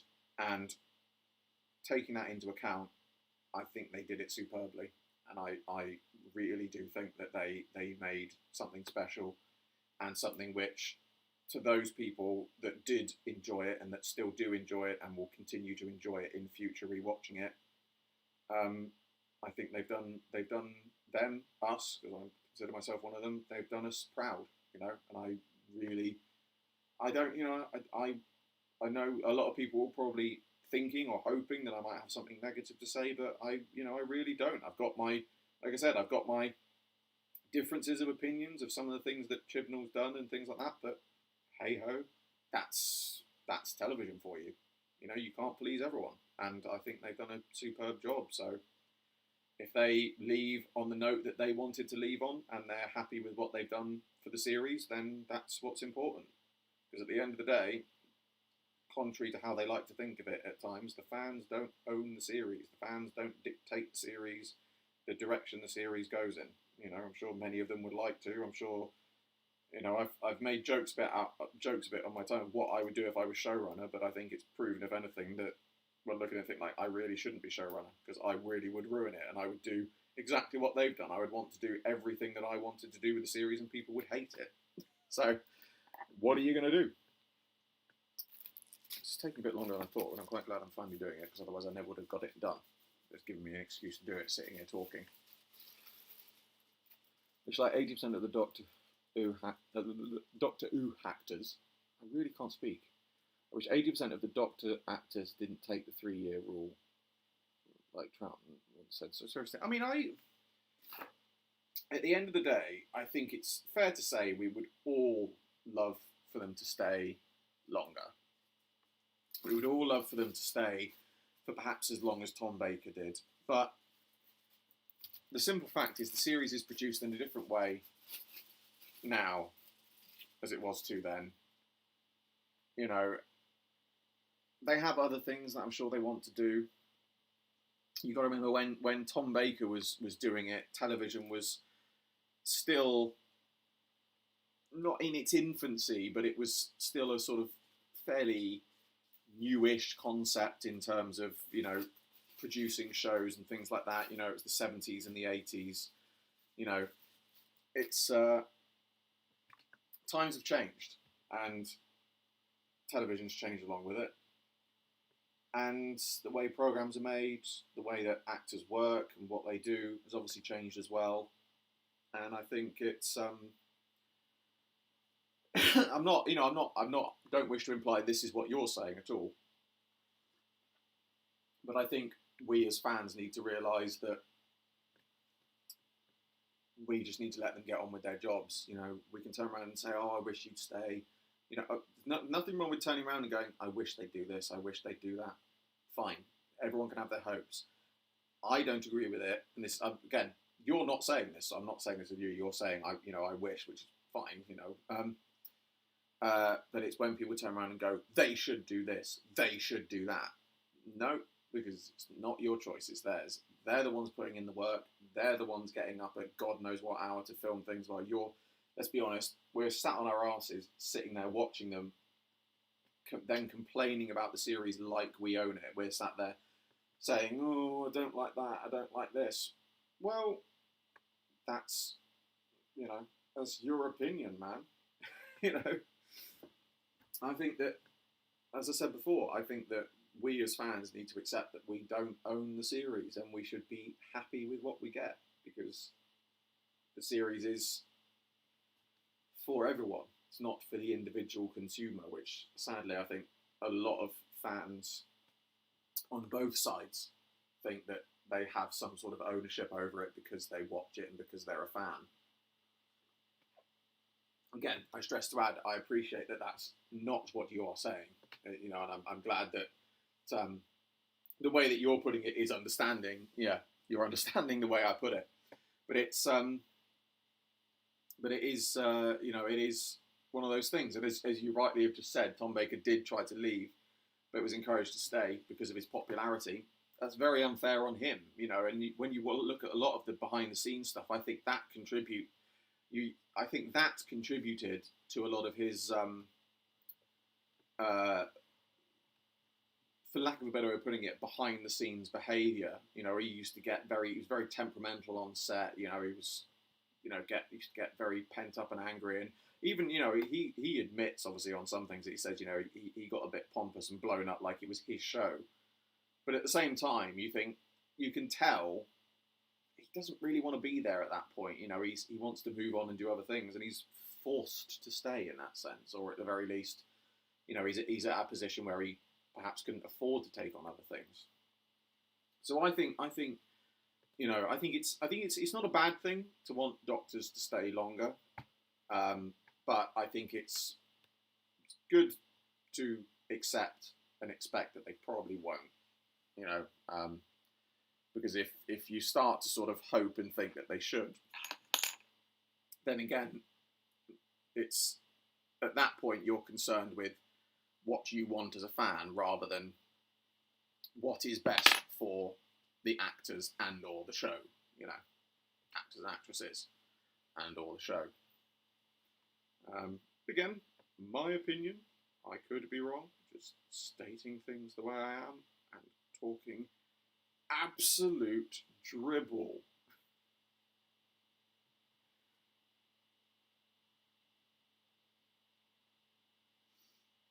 I should do this more often, actually. I quite like just being able to. That's the problem. This is why I need a pet, or I need my partner to be here, because I can just. I mean, to be fair to my partner, I think she gets annoyed when I ramble on. At least with a pet, I can make it stay here, make it listen to me. It's nice just to talk, you know. Especially, as I said, to the people that I don't necessarily get to talk to very often, because you're all on across the pond or other side of the world, missing on my other live streams. So, who knows? I might make this a regular feature. Gives me something to do. At the end of the day, I'd just be sat here either playing a game or watching a film and not paying attention to either. At least doing this actually passes the time quite quickly. Do you have a favourite piece of music from Doctor Who? Mine is This Is Gallifrey. If This Is Gallifrey is the one that they also used during the Doctor Who Experience opening piece, then I'd probably say the same. Either that or just the trailer pieces, like All Creatures Great and Big and Small, Great and Small, whatever they called it. Doctor Who's got a lot of good pieces of music. It is very good. I think obviously the iconic one is of course the theme tune. So I don't really have a favourite theme tune though. That's too difficult to pick. I honestly could not pick a favourite theme tune because I would not know which one to go for. I love them all for their own reasons individually. No, I can't pick one. Can't think of one. Can't think of which one I would pick. Really can't. So I'm sat here now trying to think, I like that one, I like this one. And it's like, yep, I like that one also, and I like this one also. It's like, I really can't, don't make me choose. Is anyone actually finding this entertaining? Just out of curiosity, I won't be offended if people go, no, it's really boring. I mean, only 6 people are watching, and I've got an average watch time of 4 minutes. So, like I said, I really wouldn't take offence if people are going to turn around and go, yeah, I was expecting more, because, to be fair, so will I probably. Just, like I said, I haven't got anything else to do, and it's a way of keeping myself awake and alert. So, I'm sorry if you were hoping for a bit more than me just rambling on and on. But, to be fair, I've never done a live stream like this, so even I didn't know what to expect. Now I do. Pretty good now. There's the whole chunk out the back I've got to do. Evil Dead figure, for those wondering. I realise I haven't said that in a while. I've been sat here working on it. There's a music nerd, a lot of the specials. OST is brilliant. 4 Knots, a lot of life behind this. I think it's called Strange Creatures, Martha's Quest. This is Gallifrey, etc. They do have a lot. The music is very good.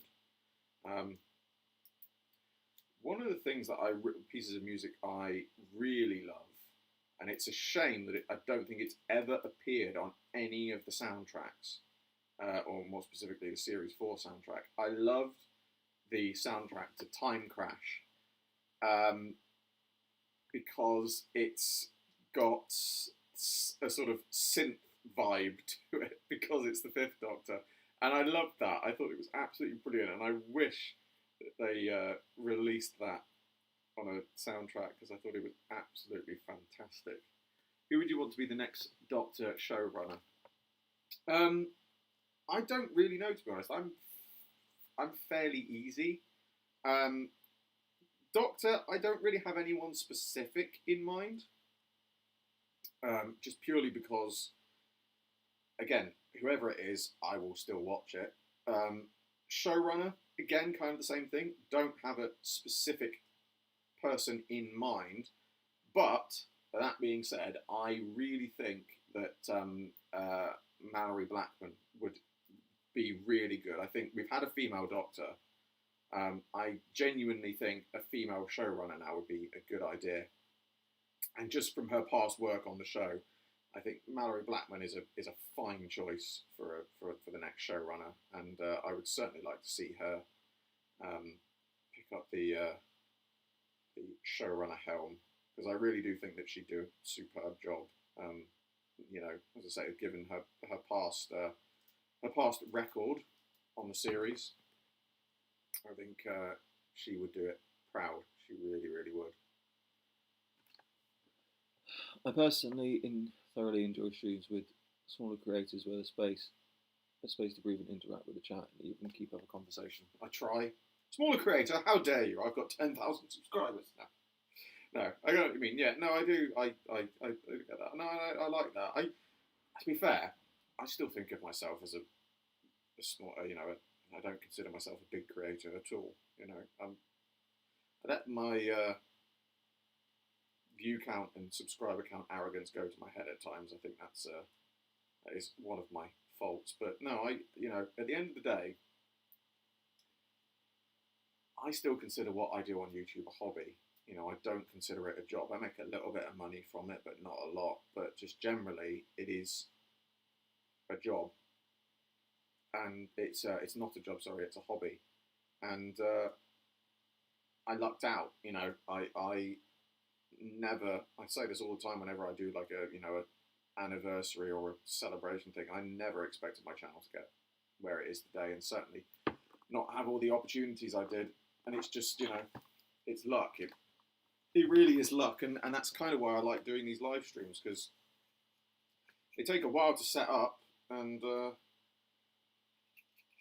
you know, once I start them and I sit here and I just ramble on and I've got no idea what I'm talking about, but at the same time I think of it's nice to have conversation and actually talk, you know, and interact with people, which I don't obviously necessarily get the chance to do when I do normal videos, because I do you know, I have my fair share, you know, I do answer my comments and reply to my comments, and I try to occasionally do a premiere when I can, but just generally it's just nice to actually interact and talk with people, because, like I said, at the end of the day, I've got nothing else to do right now, and it's nice to actually talk to people and interact with them. And I have to say as well that the nice thing about doing it this late at night, especially here, is at this time, is most of the few people that I get that tend to troll my live streams and things like that are awake.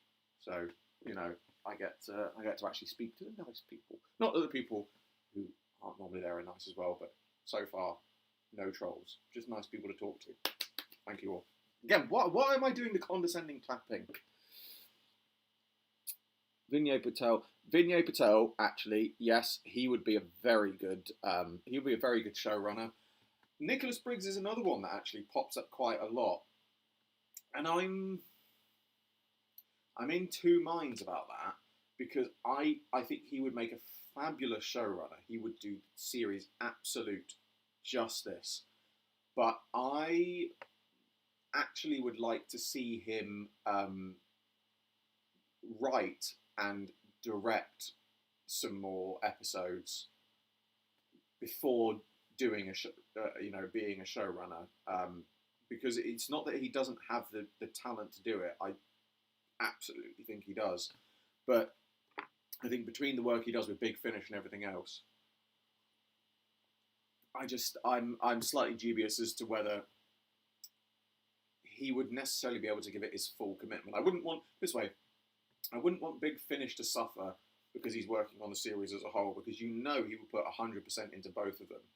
But because he's putting 100% into both of them, it could end up being 90% because he's spreading himself too thin. I'm not, by no means is this any kind of criticism against Nicholas himself and saying that, I don't think he can do it. I absolutely think he can do it.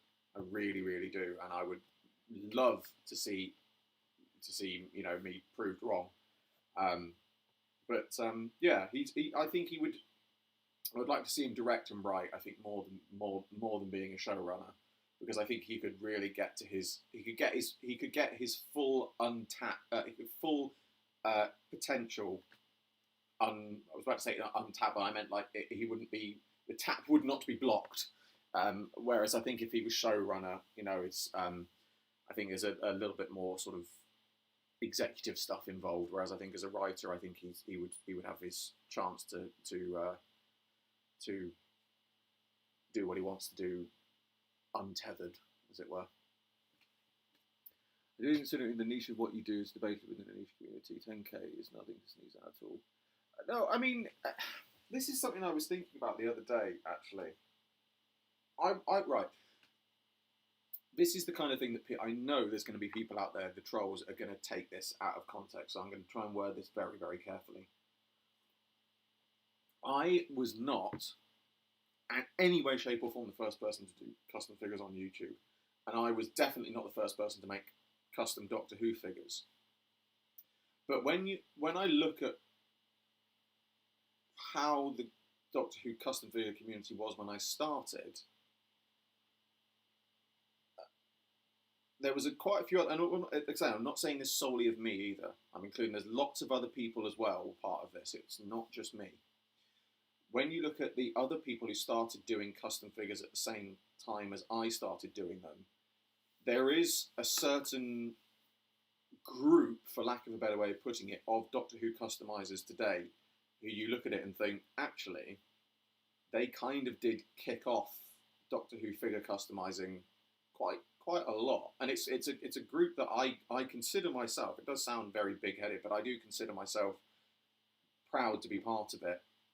And again, by no means, were we the first sort of things, but I think when you look at it, there's a lot more in the Doctor Who custom community because you've had people making more customs and because you've had people becoming more popular, such as myself. And again, I stress to add, I don't mean to say such as myself. I don't mean that in any kind of arrogant way at all, because I never expected to get this popular. It's 10Ks, it's, as I said, it's nothing to be sniffed at. I really didn't expect that, but it's, if that is the result of people liking my work and getting into more custom figures, then I am extremely proud of that. And there is nothing more genuine, I find, than when I go onto my comments page and I look through what people have said and things like that, and I just get comments from people saying, "Oh, your work inspired me to start making customs," and it's one of the most heartwarming and positive things, because you know that you've made an impact on someone's life and you've inspired them to do something creative. And I don't, like I said, it's not necessarily, it's not a prideful thing. It's not me turning around and going, "Oh, I've inspired them to do that." It's looking at it thinking, I just started this as a hobby, and now I've set other people on the road to that hobby, and if I'm prideful of anything, I take pride in knowing that I've helped other people discover a creativity that's given me so much joy. And perhaps a lot of people who perhaps didn't know they had that creativity in them, and I think that's a wonderful thing. And I think it's wonderful to see the custom figure community. This takes me back to my original point. It's wonderful to see the Doctor Who custom figure community today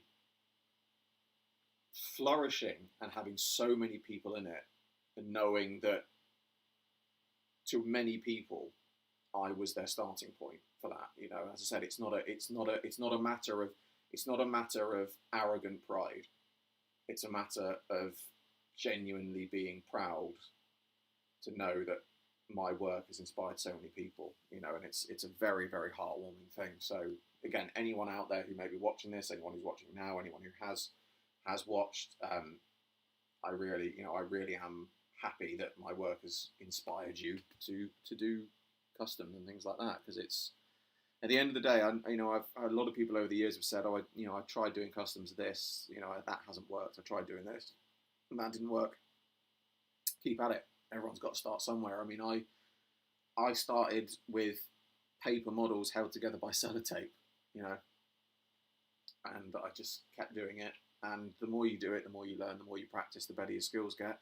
And now I'm producing things which I never thought in a million years I'd make, whether it's sculpting or 3D printing or anything like that. Never in a million years thought I'd make some of the things I've made, and I'm really proud of them. And the best advice I can give to anyone is if you want to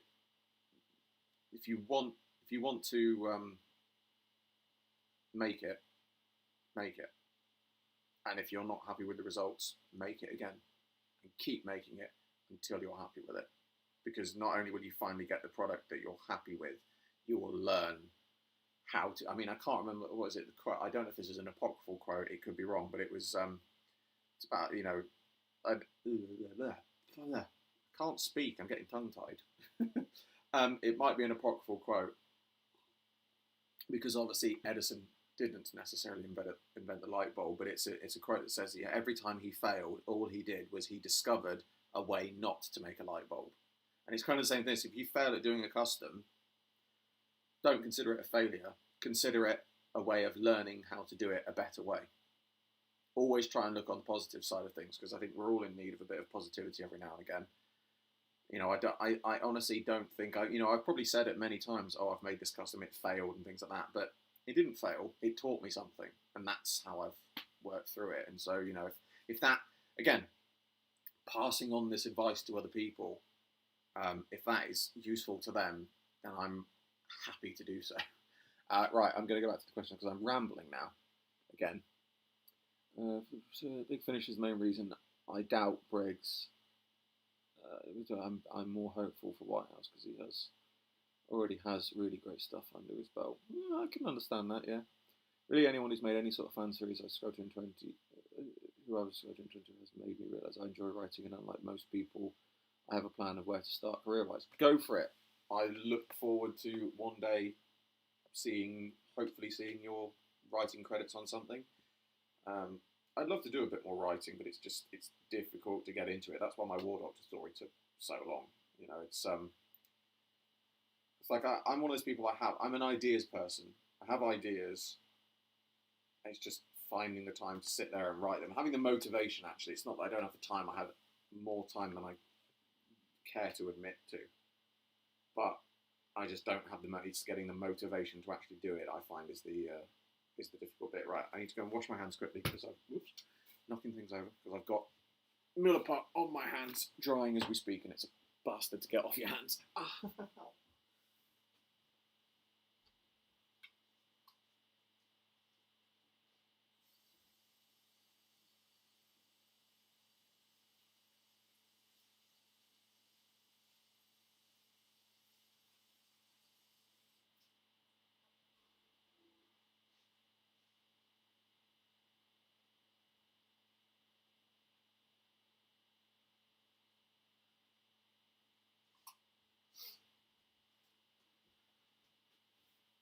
How long have I actually been streaming now? I've lost count. Where does it tell me how long? I don't know.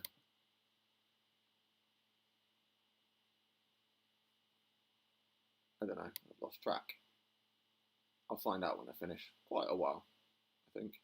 Before 3 a.m. and it's now coming up to 5, so a couple of hours. Might as well keep going. It's still dark outside because it's getting near winter, obviously. But I don't know where the year's gone. Feels like it was Christmas yesterday, and now it's going to be Christmas tomorrow. Right, have I got anything more I can do with you? I don't think so. Can't really sculpt on it anymore until it's dry. I do need to do that arm, actually. I'm going to just paint over the top of that. I might just smooth that off and paint over the top. It's a bit easier. I think sculpt a bit on there to get the shoulder. Good enough. Went to the Big Finish Writers opportunity this year, but I didn't win. So did I, and neither did I. But again, I'm would like to do my story as a short trip audio of my own. Next year probably. It's a few audio things I've got planned for next year because I'd like to kick back into my audio series. Obviously, I'll have Act 2 of my War Doctor thing, and then maybe my short trips story.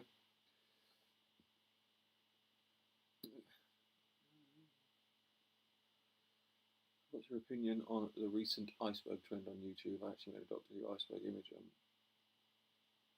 I to be honest, I don't really follow the trends. I don't really know what the iceberg thing is. Well, like, obviously I get the concept, but I don't really follow it. You know, it's something that's one of those trends. It's talked about a lot, but it's, you know, I don't know. Yeah, it's if you want to know about those things, it's always a good place to start, and it's probably one of those things. Once I started reading about it, I probably would get more invested in it, but it's not one of those things I feel like I've had to seek it out. You know, put it that way. So we'll see. Maybe one day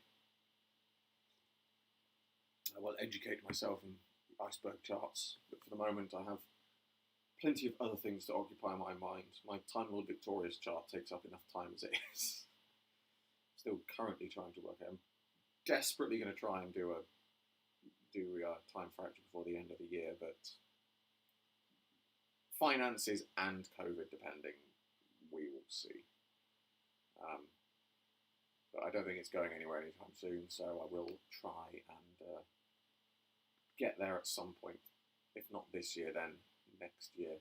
On the plus side, the irony is it's almost literally down the road in a metaphorical concept, because my nearest main train station, obviously for most people, obviously I'm in the rural countryside, literally the other side of the country. I'm in the West Country, London's the other side, or that side, whichever way you're doing it anyway.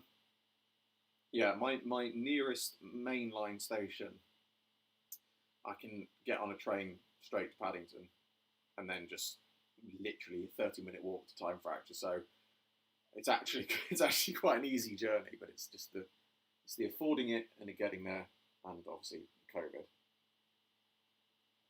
Would have loved to have done the Galaxy 4 BFI. Sadly, I've missed that. And again, that's on a Sunday. It's a nightmare travelling on a Sunday anywhere around here. So that's not going to fly, unfortunately. Oh, complex.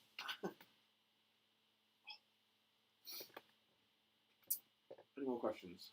Not yet. I'm just sat here now, sort of done me sculpting. This is the time. Now is the time where I'm not really sure what to do, because I'm sort of starting to flag a little bit again, and it's 5 o'clock, and I think, well, I could go to bed and get my head down for a couple of hours, but if I do that, I will sleep through till 2 o'clock in the afternoon, because it's the getting up bit that I find the getting into bed and lying there. That's the easy bit. It doesn't matter what I can put on. 8 different alarms. I can have a clock over the other side of the room, and I have to get up to turn it off. And it's almost like the bed has a magnetic pull. I will get up, and then I will turn the clock off, or I'll turn my alarm off, and then I'll just go and just lie back in bed. And it's being able to resist that bit is the hard bit, because it's bed and it's comfortable, and I'm tired. It's just the way it is. It's alright when I've got something to do in the mornings, but when I haven't got anything to do in the mornings, it's difficult. So, hence trying to do the all-nighter.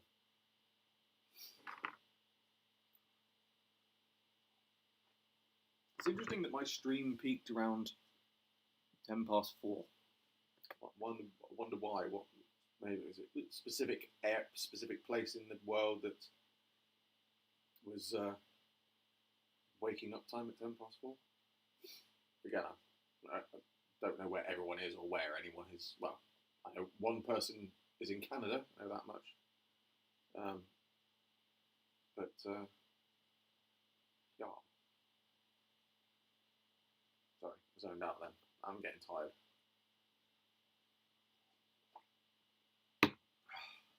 Need to find things to do. I've been playing through Layers of Fear 2. I played the first one. Again, I'm just going to ramble now. Played Layers of Fear 1. Good game. Layers of Fear 2, not frightening in the slightest. I mean, Layers of Fear 1 was legitimately quite terrifying, but Layers of Fear 2, they've removed everything from the game that made the first one scary. It's kind of rubbish. Do you, getting up and dealing with back pain I have from my old mattress that's been replaced is the hard part. I know the feeling of back pain. I've got, I have my fair share of back pain, also get knee pain. Yes, now I know that feeling all too well, so you don't have to, you get my sympathy on that one. Do you collect the Doctor Who Blu-rays? No, I don't. I always kind of think I should, because I really want to watch the behind the sofas and all of the special features and things like that, but I just can't, justify buying it just for that, because I've got the whole collection on DVD already. And I'll be perfectly honest, I'm one of those people that I really, really don't see that much of a difference between Blu-ray and DVD. It's a tiny bit better quality. The only reason I would buy the collections is for the special features. But I'm hoping one day that they might put up those special features on YouTube or on iTunes or something as a purchase, and just be able to buy those individually. Because I think it's great that they're making all this new content for the Blu-rays, but I think they're excluding a lot of other fans who don't necessarily want to collect the Blu-rays or can't afford the Blu-rays, but do want to see all of the the new bonus footage, the behind the sofas and other stuff like that. So yeah, hopefully one day it does end up being put up on online to buy, and I will certainly buy it. I might as well track down season 23 collection since I need to watch 6's season. Go for it. I buy season 17 simply because it's my favourite of the classics. I have to say, if you're just interested in buying the stories, I would recommend, personally, this is my personal experience, because I know other people have had horror stories. I personally would recommend going through, like, if you're in the UK, CEX, which is a second-hand store for those not in the UK, because their customer service, I've always found, is very, very good, and they will probably have the DVDs there for quite cheap. Obviously, in the US, don't know. Afraid I can't help you there. Don't know about the US distribution, etc. But no, DVDs wise, I recommend go through CX and buying them secondhand, because they're cheap and you still get more or less everything on there as far as I'm aware. It's really, again, the only reason I see to buy the Blu-rays is if you want the high picture quality and the special features. I really don't see the point in buying the Blu-rays because you can get the Blu-rays. I just get the DVDs. If you can get them secondhand. That's just my opinion. And to be fair as well, half the time, the Blu-rays end up being delayed as well. So by the time it would take you to get the Blu-rays, you could just go and get the DVDs and be watching them. Zavi is going to have to what I rely on since I'm in the US. Fair enough. Again, I don't know how the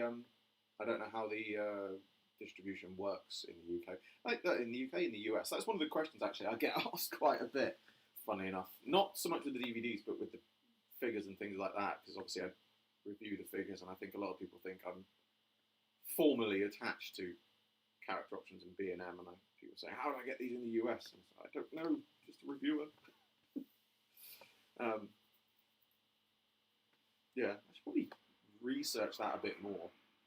Even if I don't, even if it's not relevant to me when I'm doing my reviews of things like that, I should probably put in where it can be bought. Because in the UK, it's in the title, it's B&M, but US, Australia, other places, I don't know.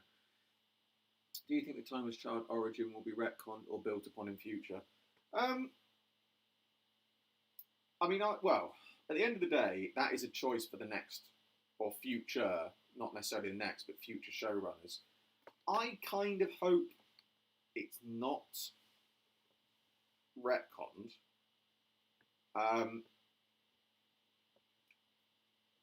I hope they do. I wouldn't necessarily. I wouldn't necessarily say I hope they build on it, but I hope they go into a little bit more detail. Not, I don't want the Doctor's origins, Timeless Child's origins, whatever, to be completely covered. There should always be an element of mystery. But I think going into a little bit more detail, about the idea of Brendan and the division and stuff like that. I think going into a little bit more detail about that is good. I think that needs to be explained. But the actual everything else, I think, needs to be. There should always be an element of mystery about it. Because I think they need to clear up. If it was me, I would clear up some of the points. The fan misconceptions, as I would consider them. So, for example, people turning around and going, "Oh, the Doctor's now got infinite. The Doctor's now got infinite regenerations." No, we don't know that. If anything, the evidence points to that not being the case, because Doctors Hartnell to Smith was one cycle, and we know he didn't have more regenerations. We know he was given another cycle. We don't know how many, but it's logical to assume that he was given another set of 13 lives. There's nothing to say that he was given infinite regenerations, and that the Doctor, she now has infinite regenerations. There's nothing to suggest that. The Timeless Child, if it was me, I would make, the idea that people go, "Oh, the Timeless Child, they're not Time Lord anymore, they're not Gallifreyan." Well, again, when we know, the Doctor's not a Time Lord anymore. Okay, well, that's not true. We know the Doctor's a Time Lord because they are. What it could be is they weren't Gallifreyan. That's a different thing. They're a Time Lord because we know they went to the Academy, they became a Time Lord, they are a Time Lord. But we know that, for example, Ace, human, became a Time Lord. There are also other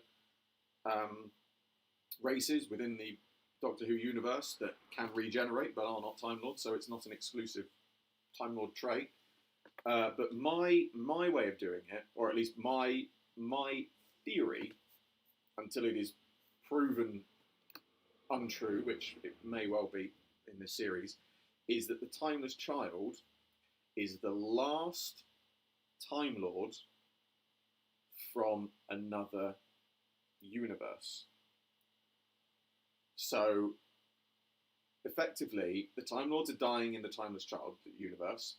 The Timeless Child is sent through the gateway, the portal, whatever, into our universe before the Time Lords existed, found by Tecteun, and they become the Time Lord progenitor. So, the Doctor, the Timeless Child, the Other, whatever you want to call them, they've always been a Time Lord. But they are simply a Time Lord from another universe, who then became the first Time Lord in this universe. No reason why that can't be true. Literally no reason. Everyone just assumes that the Timeless Child isn't a Time Lord. But why are we assuming that? For all we know, they are. And it's also interesting as well, I posted about this on Twitter while I'm on this subject. I posted this on Twitter a while back. For the Timeless Child, it starts off as the little black girl and goes through many, many different incarnations until it's the young black boy. But I think it's only, it's about 7 incarnations, 8 incarnations? Now, we don't know that little black girl's the first Timeless Child, do we? How do we know there weren't many, many more? Everyone just sort of assumes that the Timeless Child, first Timeless Child, then through using up so many regenerations. But for all we know, the Timeless Child did only have 13 regenerations, and maybe they've already used up several. Maybe they didn't. There's nothing, again, to suggest all of that. This is a whole other topic of conversation, but you get the point. There's still a lot of debate to go through, and a lot of things that can be talked about. So let's go back to the questions, because I've gone on for that for about, I don't know, for like 20 minutes. As American, I find it typical that you've got to keep your eye on Amazon. You can never find newer ways close to the release. Certain stores do tell them essentially you've got to rely on what Amazon local shops can do. Timeless Child messes with Time of the Doctor with infinite regeneration essentially, but I think it could have something to do with all children. Well, like I said, I don't think the Timeless Child does mess with Time of the Doctor, because the whole point of even Rassilon, who was seemingly one of the first Time Lords, doesn't know how many regenerations the 11th Doctor was granted. So I mean, there's no reason. Why? There's no reason to assume it's. I'm going back onto this again. I'll stop in a minute because otherwise it will go on forever, and this will turn into a debate / argument. There's no reason. There's no reason to assume. Everyone just assumes that it's infinite. Everyone assumes that the time of child had infinite regenerations. Everyone assumes that the Doctor's now got infinite regenerations, but nowhere has that been stated. It is literally a fan assumption. The fact we know is that a Time Lord has 13 lives per regeneration cycle. Now, Rassilon says, how many regenerations did we grant you? Now, for all we know, they've only been given 5 regenerations, and the Doctor's got 3 more left. Or they have been given 30 regenerations, and it's an extended cycle. You know, it's a complete unknown. You could turn around and say, oh yes, they've got infinite regenerations. It's a perfectly reasonable assumption. It's also a reasonable assumption to say they've only got 3 left and they weren't given a full cycle. We don't know, you know. If people turn around and go, yeah, but makes most sense to assume. It's like, well, if you're going by what it makes most sense to assume, it makes most sense to assume that they were just given 1 cycle, because that is canonical. You know, giving her infinite regenerations is an assumption. The most likely assumption is that they were given a full cycle, which is 13 lives. You know, that's just my view on it anyway. That's my opinion. As I said, when it comes to my theories, my fan theories and things like that, I go for what makes the most canonical sense and fits in, and is left down to as little open interpretation as possible. I like to make what I call the logical leaps. You know, it does mean that, you know, you do have to put in your own thoughts, but those thoughts should be based on the logic of what is known in the canon. Again, that's just my way of thinking anyway.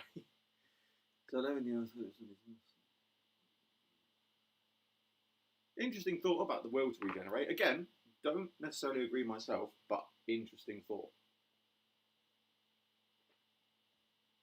Because we know for a fact that Time Lords can resist regeneration, so who knows? I mean, one of my other theories on that front is the fact that the 11th Doctor did still have some regeneration energy left, perhaps from when he absorbed River's regenerations, because obviously that was a huge debate, or possibly when he used up a regeneration as the 10th Doctor to heal himself, but didn't change. Still some regeneration energy left after that, which is why he had regeneration energy to heal River's broken hand, but then seemingly couldn't regenerate, you know. So the idea then that perhaps he did still have regeneration energy, but just not enough to regenerate. Who knows? But yeah, regeneration is a tricky thing, because, as I said, they can have the will not to regenerate, or in the case of was it Asmiel from Twin Dilemma, can regenerate even though he has no regenerations left, thus killing himself, but the show still shows it's possible to regenerate without regenerations. It just leads to death. Which Doctor do you think has the best regeneration scene, and what do you think will cause 13 to regenerate? Don't know about what will cause 13 to regenerate. Probably some act of sacrifice, because that seems to be the thing, the way things go, or some sort of heroic act, obviously. Again, I'm happy to wait and see for that. But which Doctor I think had the best regeneration? I'm actually going to say, controversially, I'm not going to go for a Doctor. I'm going to actually say the Master, and I think it was the Yana to, it was the Jacobi to Sim regeneration, because it was the same similar arms out, head out, light. But what I loved about it was A, that it was a different colour, and B, that when he regenerates, it's almost liquid dripping out. And they kind of did that with the Smith to Capaldi regeneration, where he's at the top of the tower and it's all sort of liquidy and drippy. And I like that. It's very biological, you know, in that sort of sense of it being a liquid ooze, primordial sort of ooze sort of thing. I like that. I think that was probably my favourite. So yeah, probably my favourites, it would actually have to be the Jacobi Sim, but at a close second for the same reasons, it would be the Smith to Capaldi. And I loved the sudden change of the Smith to Capaldi as well. That worked really well. Because the fact that he's just had the reset and he just goes whoomp and that's it and he's changed. I like that. That was very entertaining just to see him suddenly lean back and then suddenly he's completely different. Owl-like. His attack eyebrows. I personally always enjoy hearing your theories because they're a bit outside the box and user. Well, I mean, that's what I try to do. I try to. I mean, not to dissuade anyone else from doing their own theories. The whole point of a fan theory is it's a fan theory. There is no right or wrong answer. But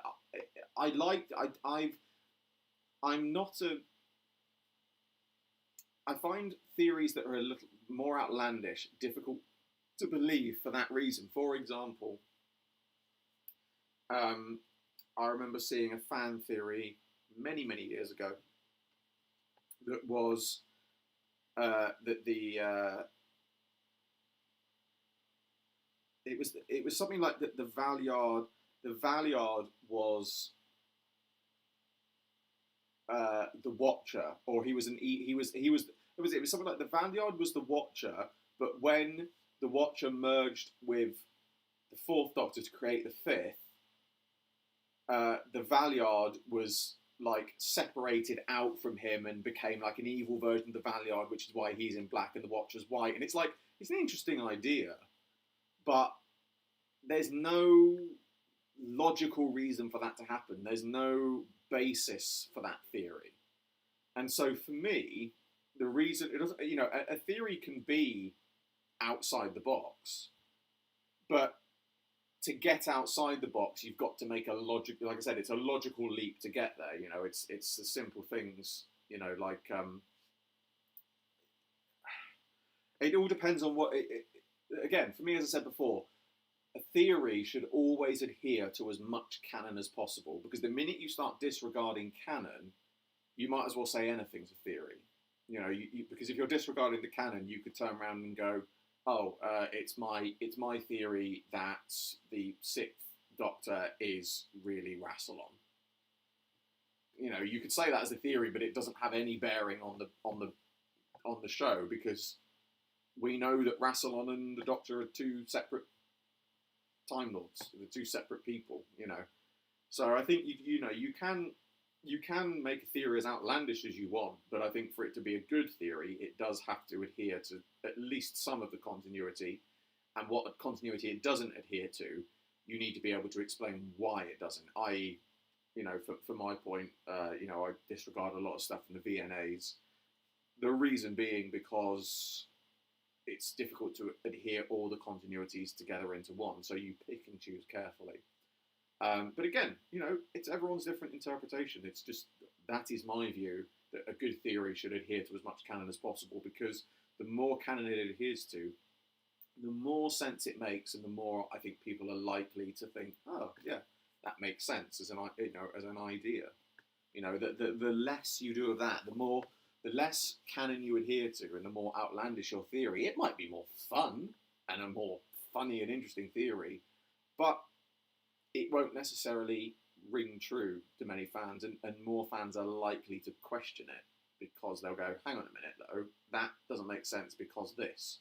Whereas if you add in some canon to it, they'll think, oh, it's interesting how you've linked those two together.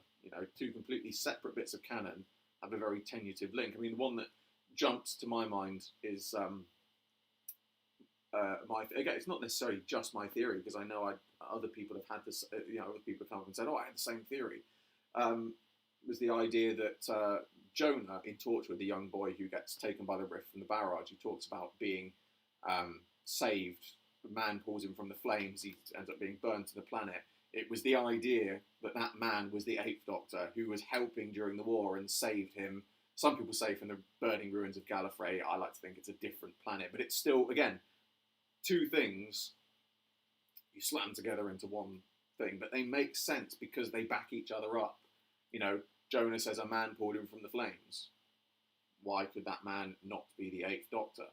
Planets on fire, time warp, all make sense. It adds up, little things like that.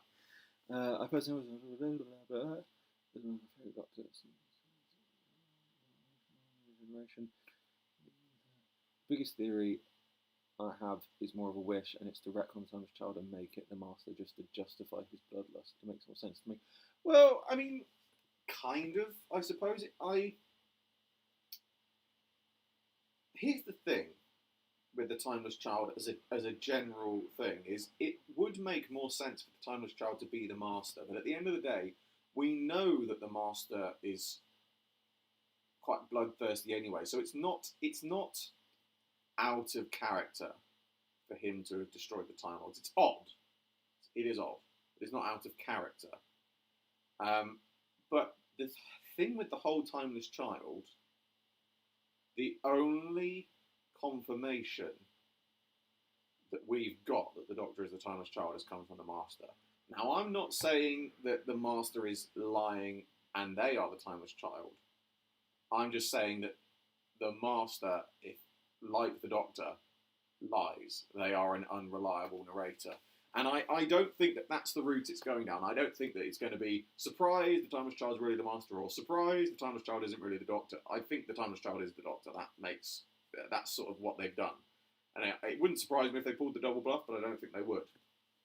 But it's still a point of thinking, well, what we know of the Timeless Child, we only know of the Master. And the Master's backed up by what he's found in the Matrix, but we know it's not also the first time that the Master has infiltrated and compromised the Matrix. He's done it several times. So, you know, I wouldn't put it past Chibnall to have some kind of double bluff in there, but we'll wait and see, because at the end of the day, that's one of those things that you could sit here and speculate about Chibnall's double bluff for hours on end and come up with billions of theories. Anyway, a lot of theories. And you're not going to know you're right until the series airs. And even then, we still might not get an answer, so we'll wait and see. Maybe once the series is aired, and we've sort of got a conclusion, semi-conclusion to the Timeless Child storyline, I may do a theory based on that, but we'll see. What is your favourite costume for the Doctor? Can you narrow it down to a specific Doctor, because we could be here for quite a while. I don't think I've really got I have to say I do like Tennant's, the 10th Doctor's blue suit and blue suit, brown coat, red Converse. I do like that.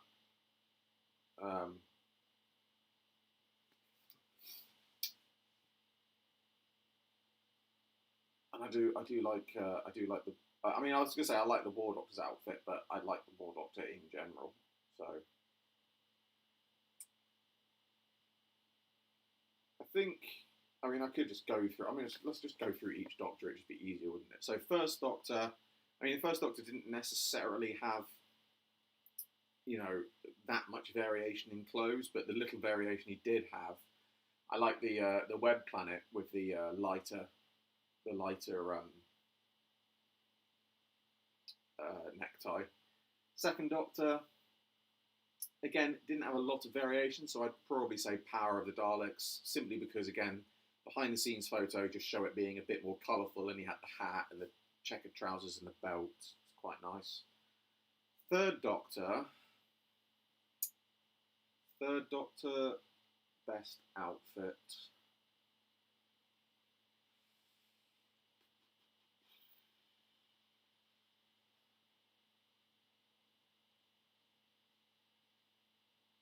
That's a tricky one. Third Doctor, best outfit. I did like the I can't remember which Peladon story it is. I should know, but I don't. The Peladon story where he's got this sort of green jacket. They've done the figure for it. Was it Curse of Peladon or Monster? One of the two, anyway. Yeah, the sort of green and black. I like that one for the Third Doctor. Fourth Doctor, I did like his Sharda look. City of Death, actually. No, I changed my mind. City of Death. I liked his City of Death look, because that was very sort of slightly bohemian but contemporary looking as well.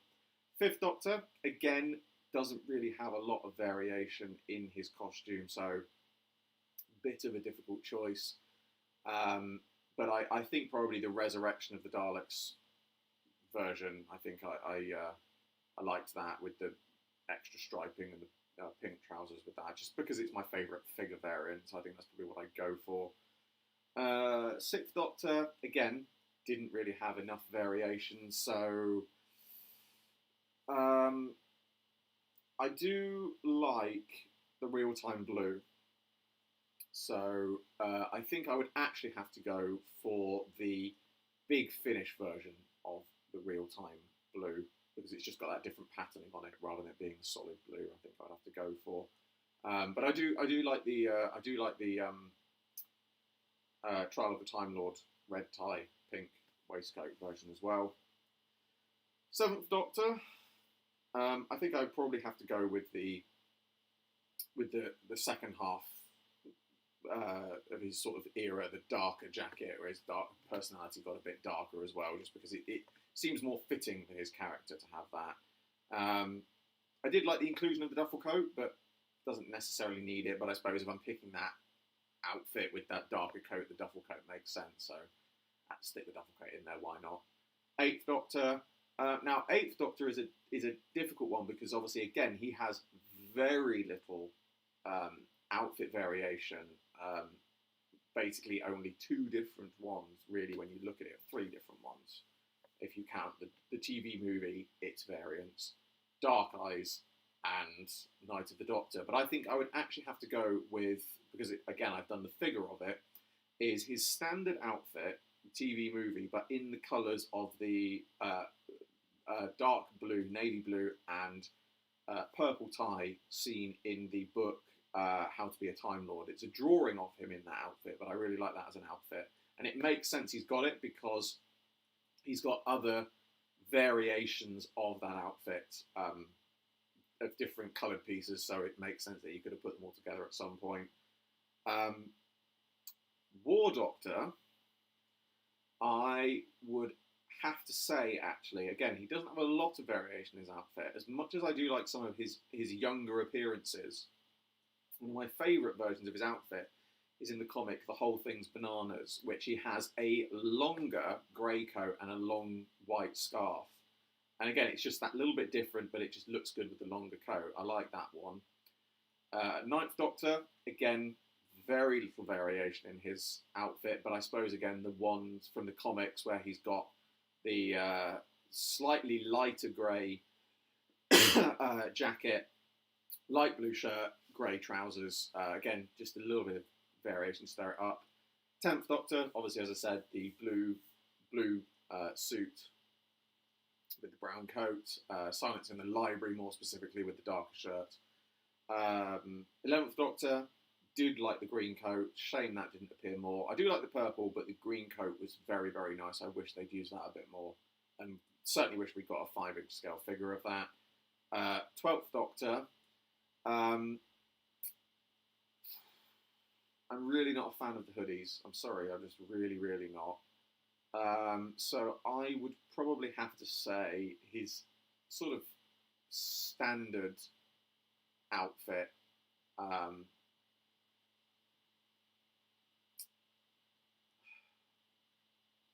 Probably the red jacket from Face the Raven. I think that was definitely my favourite. Just nice and simple again, dash of colour, but keeping it very simple. And then 13th Doctor again, not really a lot of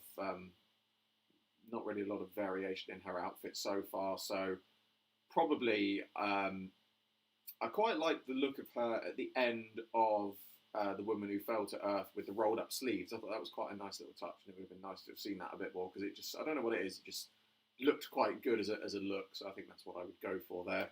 So that's pretty much my favourite outfits, costumes for the Doctors. I'm kind of worried that Series 13 will struggle to balance finishing the Timeless Child arc, at least bringing it to a satisfactory point of lore, whilst balancing the characters of 13 Yaz and Dan, since it's 6 episodes and 9, including the specials. I mean, I think I'd be very surprised if they bring it to a conclusion as a whole. But as I said, I think there will be a specific amount of lore that is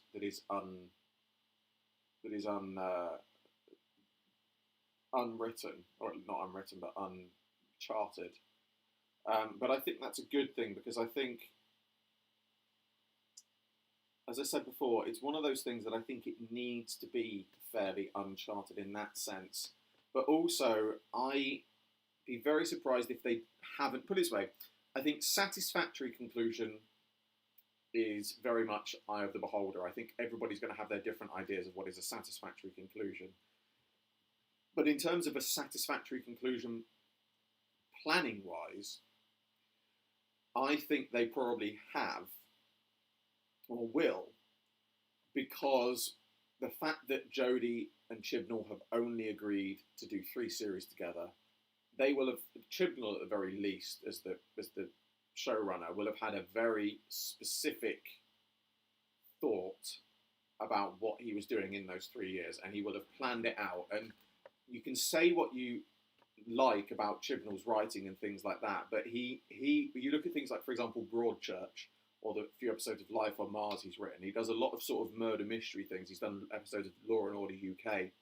That takes a lot of thought and planning to set things out, you know, as they need to be in the right order, you know, and building things up. And I think, regardless of what you think of him as a showrunner, he has the writing skill to build things up at the right pace and know how to finish them in the right way. And whilst I think the Timeless Child arc in general is perhaps not going to be well received, I don't dispute that he has thought it out from the start and he knows how he is planning to end it. So, as I said, satisfactory conclusion I think is going to be down to the opinion of the audience. But I fully believe and back that he has thought the conclusion out, and he has thought it out since the start. That's, again, just my thoughts, but I have to give him his props there. I think that's exactly the sort of thing that he would have done, you know. That's why I said satisfactory point, because there's no well else, but no, they won't explain it entirely. And again, I don't think they should. I think they need to leave it a fair degree of it unexplored, because you know, that is the way it is. Great stream. I am going to bed. Night. Sleep well, or day, or whatever it is, wherever you are. I'm really tempted to just try and go and get my head down for an hour in a bit. I don't know. I probably should, but I have to. I might use my human alarm clock, aka my mum. I just drop her a text message just saying, "Call me in an hour." I'll leave my phone over the other side of the room, because she'll call me and then she will keep calling me until I'm actually awake. So it does help. I'm a 30-something, still don't know how old I am, year old man who still relies on his mum. In my defence, I help them out with a lot of things in their garden, and move things around and lift things. Where was I?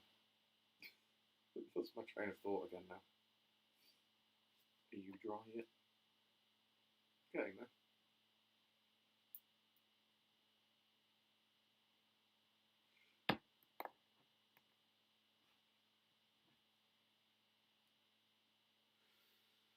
I think that's why a lot of people dislike it. It kind of feels intrusive. Oh yes, we were talking about Timeless Child, weren't we? Yeah, I mean, it's, again, lore, like the canon, is, I think,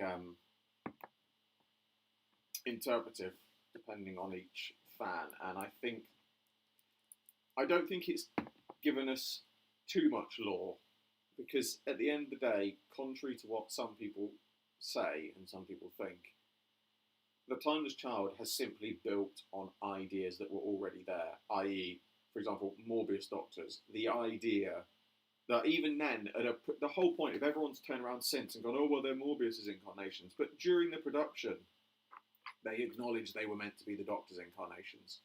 You know, the idea that the Doctor's far more than just another Time Lord. This stuff goes back for over 40 years, and the idea that there were incarnations before Hartnell is not a new concept. So I am very much in the camp of saying they haven't given us more lore. They've simply built on what was there already. And I know a lot of people disagree with that, but at the end of the day, going from a production perspective and even a narrative perspective, that is true. And you know, you can deny it. People can deny it all they like. It doesn't stop it being true. So, and you know, there's a great thing of a clip from David Tennant talking on the behind the scenes of the 50th anniversary, where he talks about that the basic format of Doctor Who is unchanged. The story's evolved and will continue to evolve, and the lore will be built up. But the show itself, the Doctor travelling in the TARDIS, always remain the same, and that's very, that's very true of it. Because at the end of the day, the Doctor's origins were that they were a Gallifreyan, they were a Time Lord. Now they are the Timeless Child, who may be whatever. And for all we know, 5-6 years down the line, the next showrunner after the next one is going to say, oh, actually, no, the Timeless Child thing was all rubbish, and we're back to where we started. It doesn't matter, because regardless of where the Doctor originated, it doesn't change what they're doing now. It doesn't change who they are now. If the Doctor suddenly turned round and found out the Timeless Child isn't Gallifreyan and not anything like it, they go, oh, right, okay, well, that's not me. I'm not who I am, but I'm still going to carry on doing what I'm doing. Fair enough, then, It doesn't change the show. Alex. I personally like the ideas, but I think a lot of the reveals are poorly timed. You'll know what I mean if you've seen Mr. TARDIS's cyber review of it. I haven't, but I sort of agree with what you're saying. I think that is my criticism of Chibnall is, I think, as I said, he's a fantastic writer, and I think he's a good showrunner in what he's done. I just think he's not cut out to do both at the same time. And again, I think if I had to change one thing about this era, it would be remove Chibnall as separate. Actually, no, we'll not necessarily remove him. Separate showrunner and head writer, and separate them into two things. Because at the moment, showrunner and head writer are one and the same. And I think have the head writer to be the head writer and have them either on the same level as or just under the showrunner, who is basically the executive producer, the executive showrunner, the executive writer, whatever you want to call it. Because I think Chibnall's got great ideas, and he knows Doctor Who clearly, and he knows what he's doing. I'm sure many people would disagree with that, but I think he does. But I think he knows what he's doing as a writer. He knows what he's doing as showrunner. I don't think he can work those two jobs together. That's the problem. I think it's not a criticism against him. I just think when you look at his past work, and not just of Doctor Who, just in general, his strengths lie in writing, not heading a series, or at least not doing both at the same time. Again, that's just that's just my opinion, and I don't in any way, shape or form mean that in an insulting way to Chibnall. He's I think he deserves a lot more respect than he gets, and he does not deserve the majority, even a quarter of the hate that he gets. He doesn't deserve a lot of it. I think the fandom's been very unfair on him on both sides. So yeah, I can't remember what the question was, but that's my thoughts on it. It's what time are we? 5:30. It's still dark outside. It's definitely getting near winter.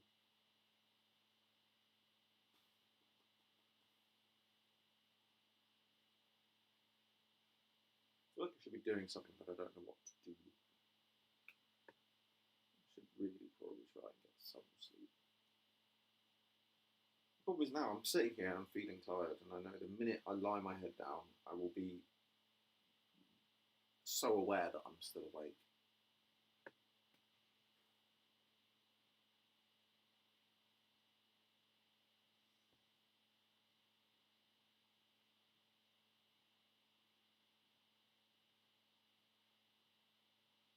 I'm sure I've got some things to sort. Boxes of figures and things, not B&M figures, let's just make that very clear. There's a box of that. This is to prove that I'm not accidentally leaking anything. So this is the box of figures I am referring to. It's a big box full of random figures that I haven't put on any shelves yet. Not Doctor Who figures, they are just completely random. I like transparent figures. For example, pick one out of the box at random. Heroes figure, transparent figure. I don't know what it is about transparent figures, I really like them. I've got a sort of mini collection of them. Just, they look quite nice, with the light going through them. I've also felt like I've noticed, I feel, who works, his strengths are mostly with returning stories. Excuse me. Yeah, I mean, I have to say, I think his strength lies in the darker stories. I think that's part of the problem as a showrunner as well, is when you look at his past stuff, he's done Law and Order UK, he's done Broadchurch, he's done Life on Mars. Even his past Doctor Who stories, quite dark. And his strengths lie in writing dark stories. And, you know, you look at the returning villain stories, a lot of them are quite dark. And the problem is, I think, and this sums it up for me, Chibnall is very good at writing dark, gritty adult dramas. And he's very good at writing dark, gritty Doctor Who stories. However, he then tries to offset them with the very sort of family-friendly messages and what I think people are perceiving as wokeness, as it were. And I think that's the problem. I'm not saying that those things don't have a place in Doctor Who, but I think he hasn't quite got the balance of subtlety right. You know, he turns around, he does dark story. Hey, look, positive message, and it's not necessary. A good example of that actually is, again, I'm going to try not to go into rant territory here. Orphan 55. Obviously, when I get to do my review of this will be basically sum it up. To me, Orphan 55 is the worst Doctor Who story of all time. Simply because, with a couple of very simple changes, it could have actually been one of the best. Genuinely, if there was a couple of things that have been changed in it, it would have made my top 10 stories of all time. And the simple change, that's so simple, is never have shown the dregs, because the few glimpses we got of them in the shadows and, you know, creepy things like that, again, as a lover of horror, it's what you don't see that's more scary, and you saw them in the shadows and bits of them, and it was legitimately quite terrifying, and then there they were on screen, and okay, that's what was so scary. Not really that scary now I've seen it, you know. So that was the first thing. Second thing was the whole eco-friendly message at the end, and it was like, I get it, you know, I get the point of it, and it's just kind of like, and it's like, okay, so, you know, it's about looking after the earth, and that's a possible future, and it's like, yeah, that's I like that. That's a good point. And it's like, oh, so okay, so you're telling us that we need to look after the planet. Yeah, I got that. Okay, so this, you've now turned on the big flashing neon light sign that just says eco message. Okay, just in case I missed it. Right, and now, okay, big speech to let us know this is an eco message. Yes, we understand. And that's what I mean, you know, it was just, you didn't need all of that. And it just, for me, it just made that episode so tedious, because even with showing the dregs, I can let that slide, because I appreciate that was an aesthetic choice, and I don't agree with showing them because they're not scary then, but okay, fair enough. But it was then you know, the whole point of the episode was about looking after family and looking after your people with you, and it was, you know, it was nicely allegorical with the mother and the daughter and their relationship and other things going on, and viruses, and it was like subtle allegorical message. Loved it. And then at the end they went, hey, if you missed the subtle allegorical message, here it is in big neon font letters, and it's like, right, okay, didn't need to do that. It's just treating the audience like idiots, and it completely ruined the episode for me, and that's why it's the worst episode, because it could have so simply been one of the best, and it just became one of the worst because the two simplest things that they could have done, or they could not have done, more to the point, they did, and I cannot stand the episode because of that. I'm sorry, that was rant territory there, but that's, it's very easy to sit there and turn around and go, oh yeah, well it's the this in the episode and that, and they had that and this, and in my opinion this, and oh I think they could have done with that, and I could go on for ages like that. I think most people could, but the fact that I can nail it down into two simple points, I think says more. Because I'm sure many people would disagree with those points. I'm sure many people would go, yeah, but this about the episode, yeah, but that about it. So fine, no, I'm not saying that's not true. But it doesn't change the 2 points that do ruin it for me. They're so simple points that could have been avoided. Sorry, rant territory. It was going to happen sooner or later. Reached what's 42 and realised it wasn't as bad as Dark is also good. Like story. Yeah, again, see, very dark stories. It's what he does. He does dark stories good. It's one of those things that he does very, very well. And I think that's it's a shame that he's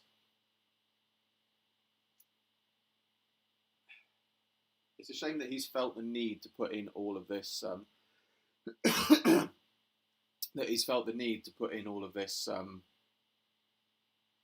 family-friendly stuff, because when you look back at some of Stephen Moffat's stuff, and it's pretty bloody dark. I mean, it's the Caretaker. I mean, there's a scene, one of the scenes that I do remember in The Caretaker is where the police officer, or the community support police officer, or security guard or whatever, is killed, and you see his severed, charred arm fall onto the floor in full view, and you think, that's a family audience thing, because it's scary, and it's quite disturbing, but it's obviously not gory. It's meant to be frightening. And that's what, again, I've got to keep going back to Walker 55 now, but that's like the Dregs, is you look at that and you think, the minute you see them, they're not scary. But when you haven't seen them, that's the kind of thing, that when you saw them in the shadow, and you saw bits of them, that genuinely, I think, would have been many, many younger viewers that would have been there, hide behind the sofa moment. And I'm sure maybe when they were revealed, many of them were hiding because they didn't want to see it, and they didn't see it. But the point is, if you hadn't seen it, it would have been far more scary. I really don't have a favourite episode of Doctor Who. My top two would be the Shakespeare Code or Tesla's Night of Terror. I did like Tesla's Night of Terror. I liked Shakespeare Code as well, but Tesla's Night of Terror I thought was a really good episode.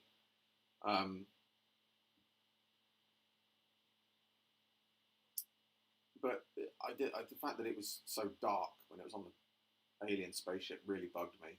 All this. You look at a lot of behind the scenes stuff. It was this amazing design, and you just didn't see any of it. And the fact that I got pissed off people on Twitter when I made a joke when I was live tweeting it, and I made a joke basically saying that I don't, something. It was something along the lines of the fact that Yaz and Ryan don't know who Nikola Tesla is speaks volumes about today's education system. People went, well, not mental, but they really had a go at me for it, as in like, well, that's not taught and things like that. I was like, it's a joke, right? I mean, but in a weird way, it kind of illustrated a point. The fact that people don't learn about Nikola Tesla in school. I mean, we didn't learn about him a lot. We learned about him a little bit. We learned more about Nikola Tesla than we did about Edison, because Edison's obviously, in the US, obviously much bigger, American inventor. But we learned more about Nikola Tesla. Just, I don't know, differences in education. The idea of not seeing them makes me think that this generation's a midnight speaker. What do you think of Speaking of which, do you think the Listen is the Midnight Entity? No, I don't. I think they are two separate things. That is a theory that most people hold. I think that the Listen entity was literally what the Doctor says. It's something that hides in plain sight and that doesn't want to be disturbed or seen. The Midnight entity, I have my own theory about, which I'm slightly ashamed to say I cannot remember what it is off the top of my head, but I have done a video on it, so go and check it out. I think it was like something to do with a time war. No, I don't think they're one and the same, because a lot of people do make that connection, but I don't understand why they would be, because the whole point, the Midnight entity is malevolent, clearly. You know, it's literally killing people, not necessarily, well, it is killing people, because it killed the two people it killed the driver and the mechanic, and obviously it's taking over people like that, but the Midnight entity, the Listen entity just sits on a bed under a cover, and it's like, well, shouldn't it be attacking them if it's the same one? You know, it doesn't really add up for me. They'd both be the same one. But again, that's just me. The idea of not being not to say it isn't flawless because it is so, honestly, it would have been much better. Pure historical, but it's easy enough to do.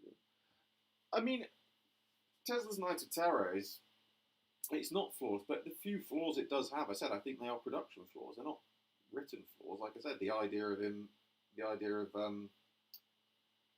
it being too dark during production. The irony is, actually, the one irony I do find is I made this joke. I made, again, another joke I made on Twitter earlier. Luckily, people saw the funny side of this one. I made a joke about saying that I hope I would hope that the next console room will be a nice bright white, like a classic, because then I'll actually be able to see what's happening in it. It's so dark. But ironically, the scene with the interior scene with some of the most light in the Nikola Tesla episode is the TARDIS when it's all in this bright blue, and it looks amazing. And you think, why didn't you use that as the standard? You know, because it looks really, really good. And Nikola Tesla's Night of Terror is a very, very good. It's a very good episode. Certainly one that I think. It's certainly one that I think is good. And interestingly enough, I covered this recently in my Time Lord Victorious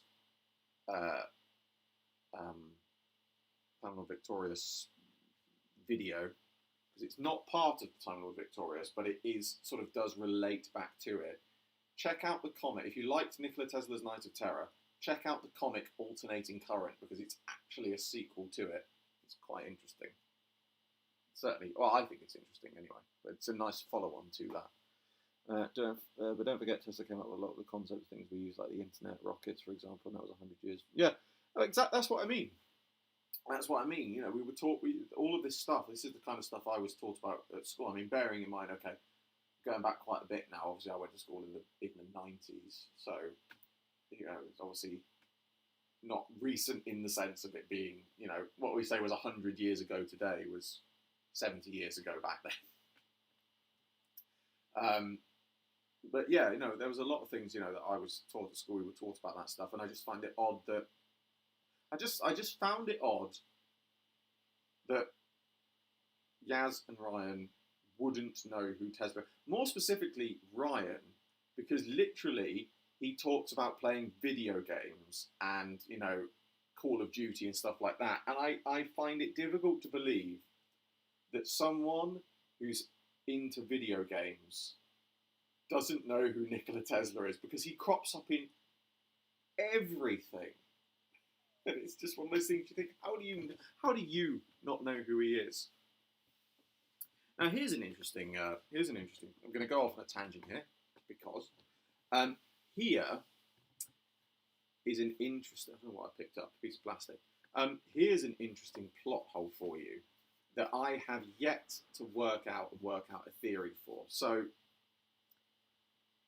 I've got to try and get this in the right order. So in Arachnids in the UK, just bear with me on this. In Arachnids in the UK, Graham finds the husk of a spider in the attic. And we know for a fact, because there's comics and football and stuff on the floor, and from seeing it in the background of his YouTube videos, the attic is Ryan's room. Now, when Arachnids in the UK begins, the doctor says you've only been gone 24 hours, right? The scientist, Jade, who they meet in Arachnids in the UK, says that the weird spider activity has been going on for, I think, several months or several weeks. Anyway, quite a while. And Yaz talks, the fact that Yaz's neighbour, or whoever's neighbour, who it was, hasn't been seen in about a week. Now, when you add it up, that means that those spiders was in Graham's house in Ryan's room. They must have been there during The Woman Who Fell to Earth. Because if it's only been 24 hours and the spider activity has been going on for weeks. So my question is, how did nobody notice the massive spiders 24 hours before? How did Graham, Grace, and Ryan, who were all in that house, not know that there were giant spiders in their house? Seriously, when you add it up, it doesn't make sense. There's literally no... As far as we're concerned, as far as the timeline goes, those spiders were in Sheffield at the start of the series. It's the what is it? What did I call it? It's the arachnid dating controversy. It's the new version of unit dating controversy. It doesn't make sense. It doesn't matter how you add it up. When you look at what's said in the episodes, spider activity has been going on for weeks, months. 24 hours later, the spiders show up. But why? How? And it's like, and also it's what was the other one? Oh, Yaz's dad talks about, that's it, because he talks about that the neighbours had a package for a couple of days. But again, it's been 24 hours, which means those spiders have been next door at Yaz's for longer than she's been away in the TARDIS. So at the start of The Woman Who Fell to Earth, those spiders have already killed her next door neighbour because her dad's already waiting for the package. Doesn't make sense. Try and add that one up. That's a theory that I'm still currently working on because I can't make it work. Doesn't work. Those spiders were already there. That's like before my example, I'm 15. Oh, make me feel old, why don't you? Even after rewatches, I still find it. Listen, very frightening. I mean, listen, I have to say, Listen and Midnight. I mean, Midnight is my top favourite story of all time because you never see it. You never see what's there. And that's an episode that ends on a genuinely frightening note because even the Doctor doesn't know what it was. Whereas Listen, same idea. Doctor doesn't know what it is, but it's much more...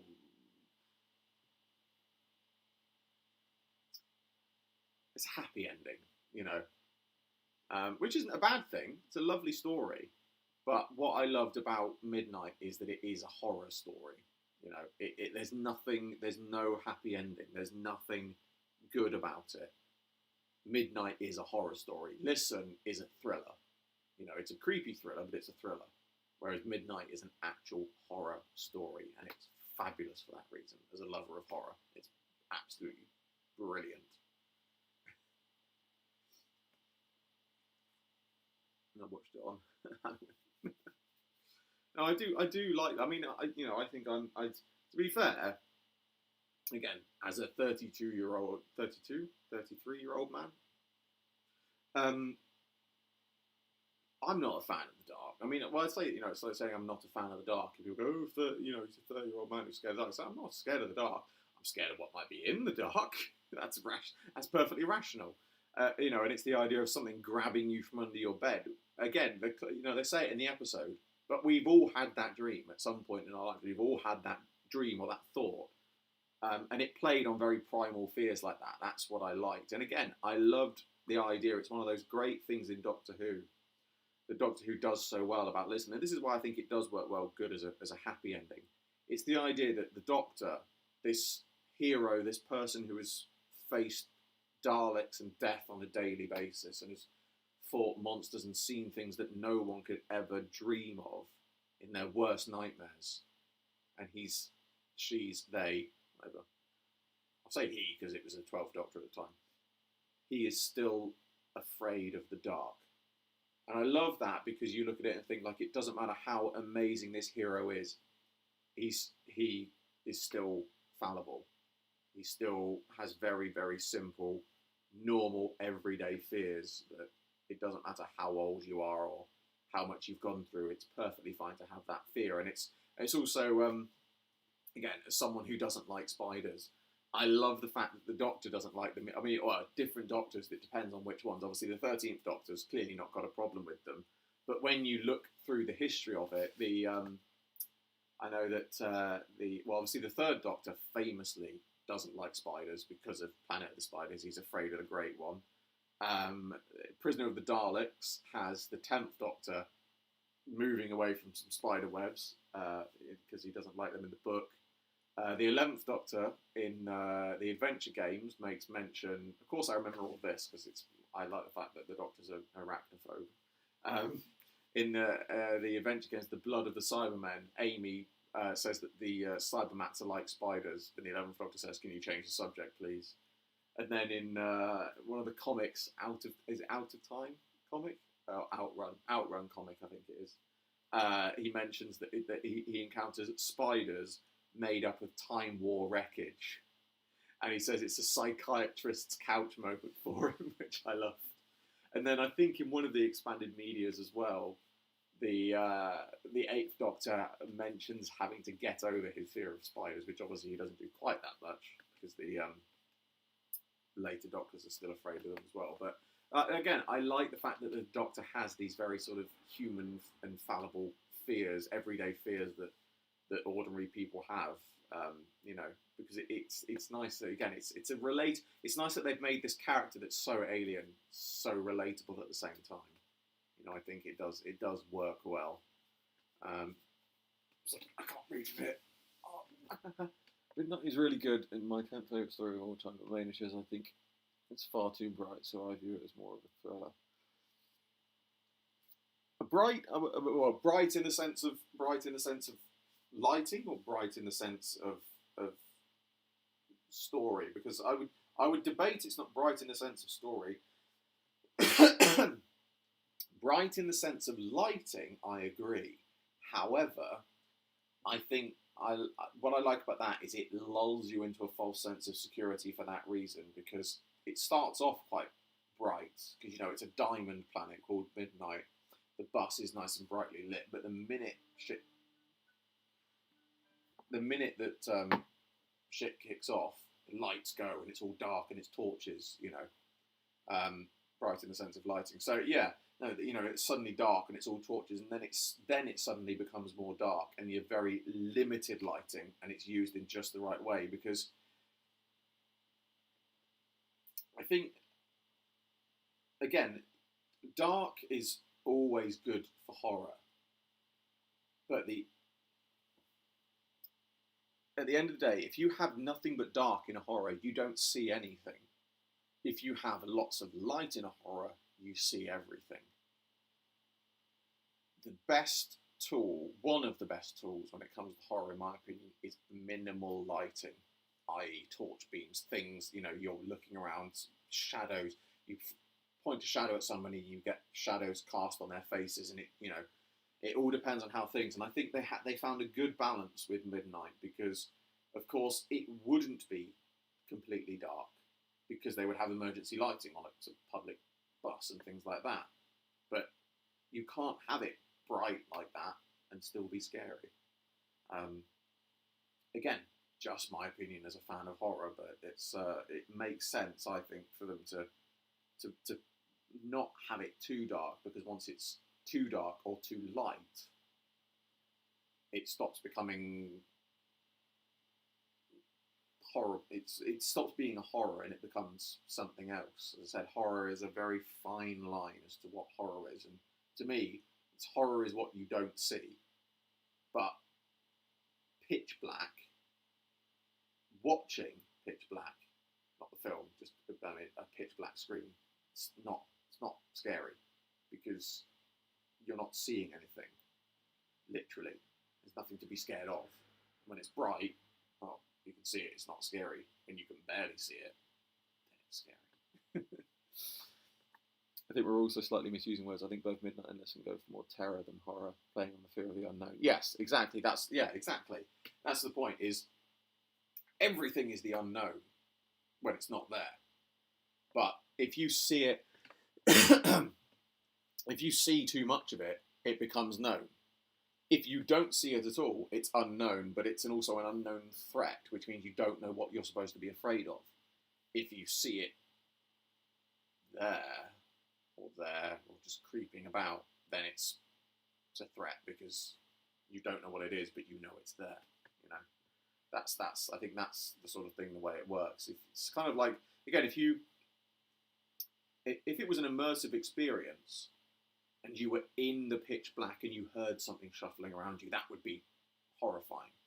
If you were reading a very well written horror story and you're in the dark, pitch black, and you're reading it, and your mind's doing all the work, then that's scary, because the mind, your imagination, is the best tool for horror.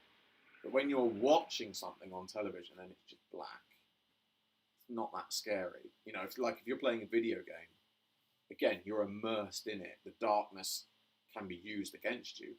But if you're just watching it,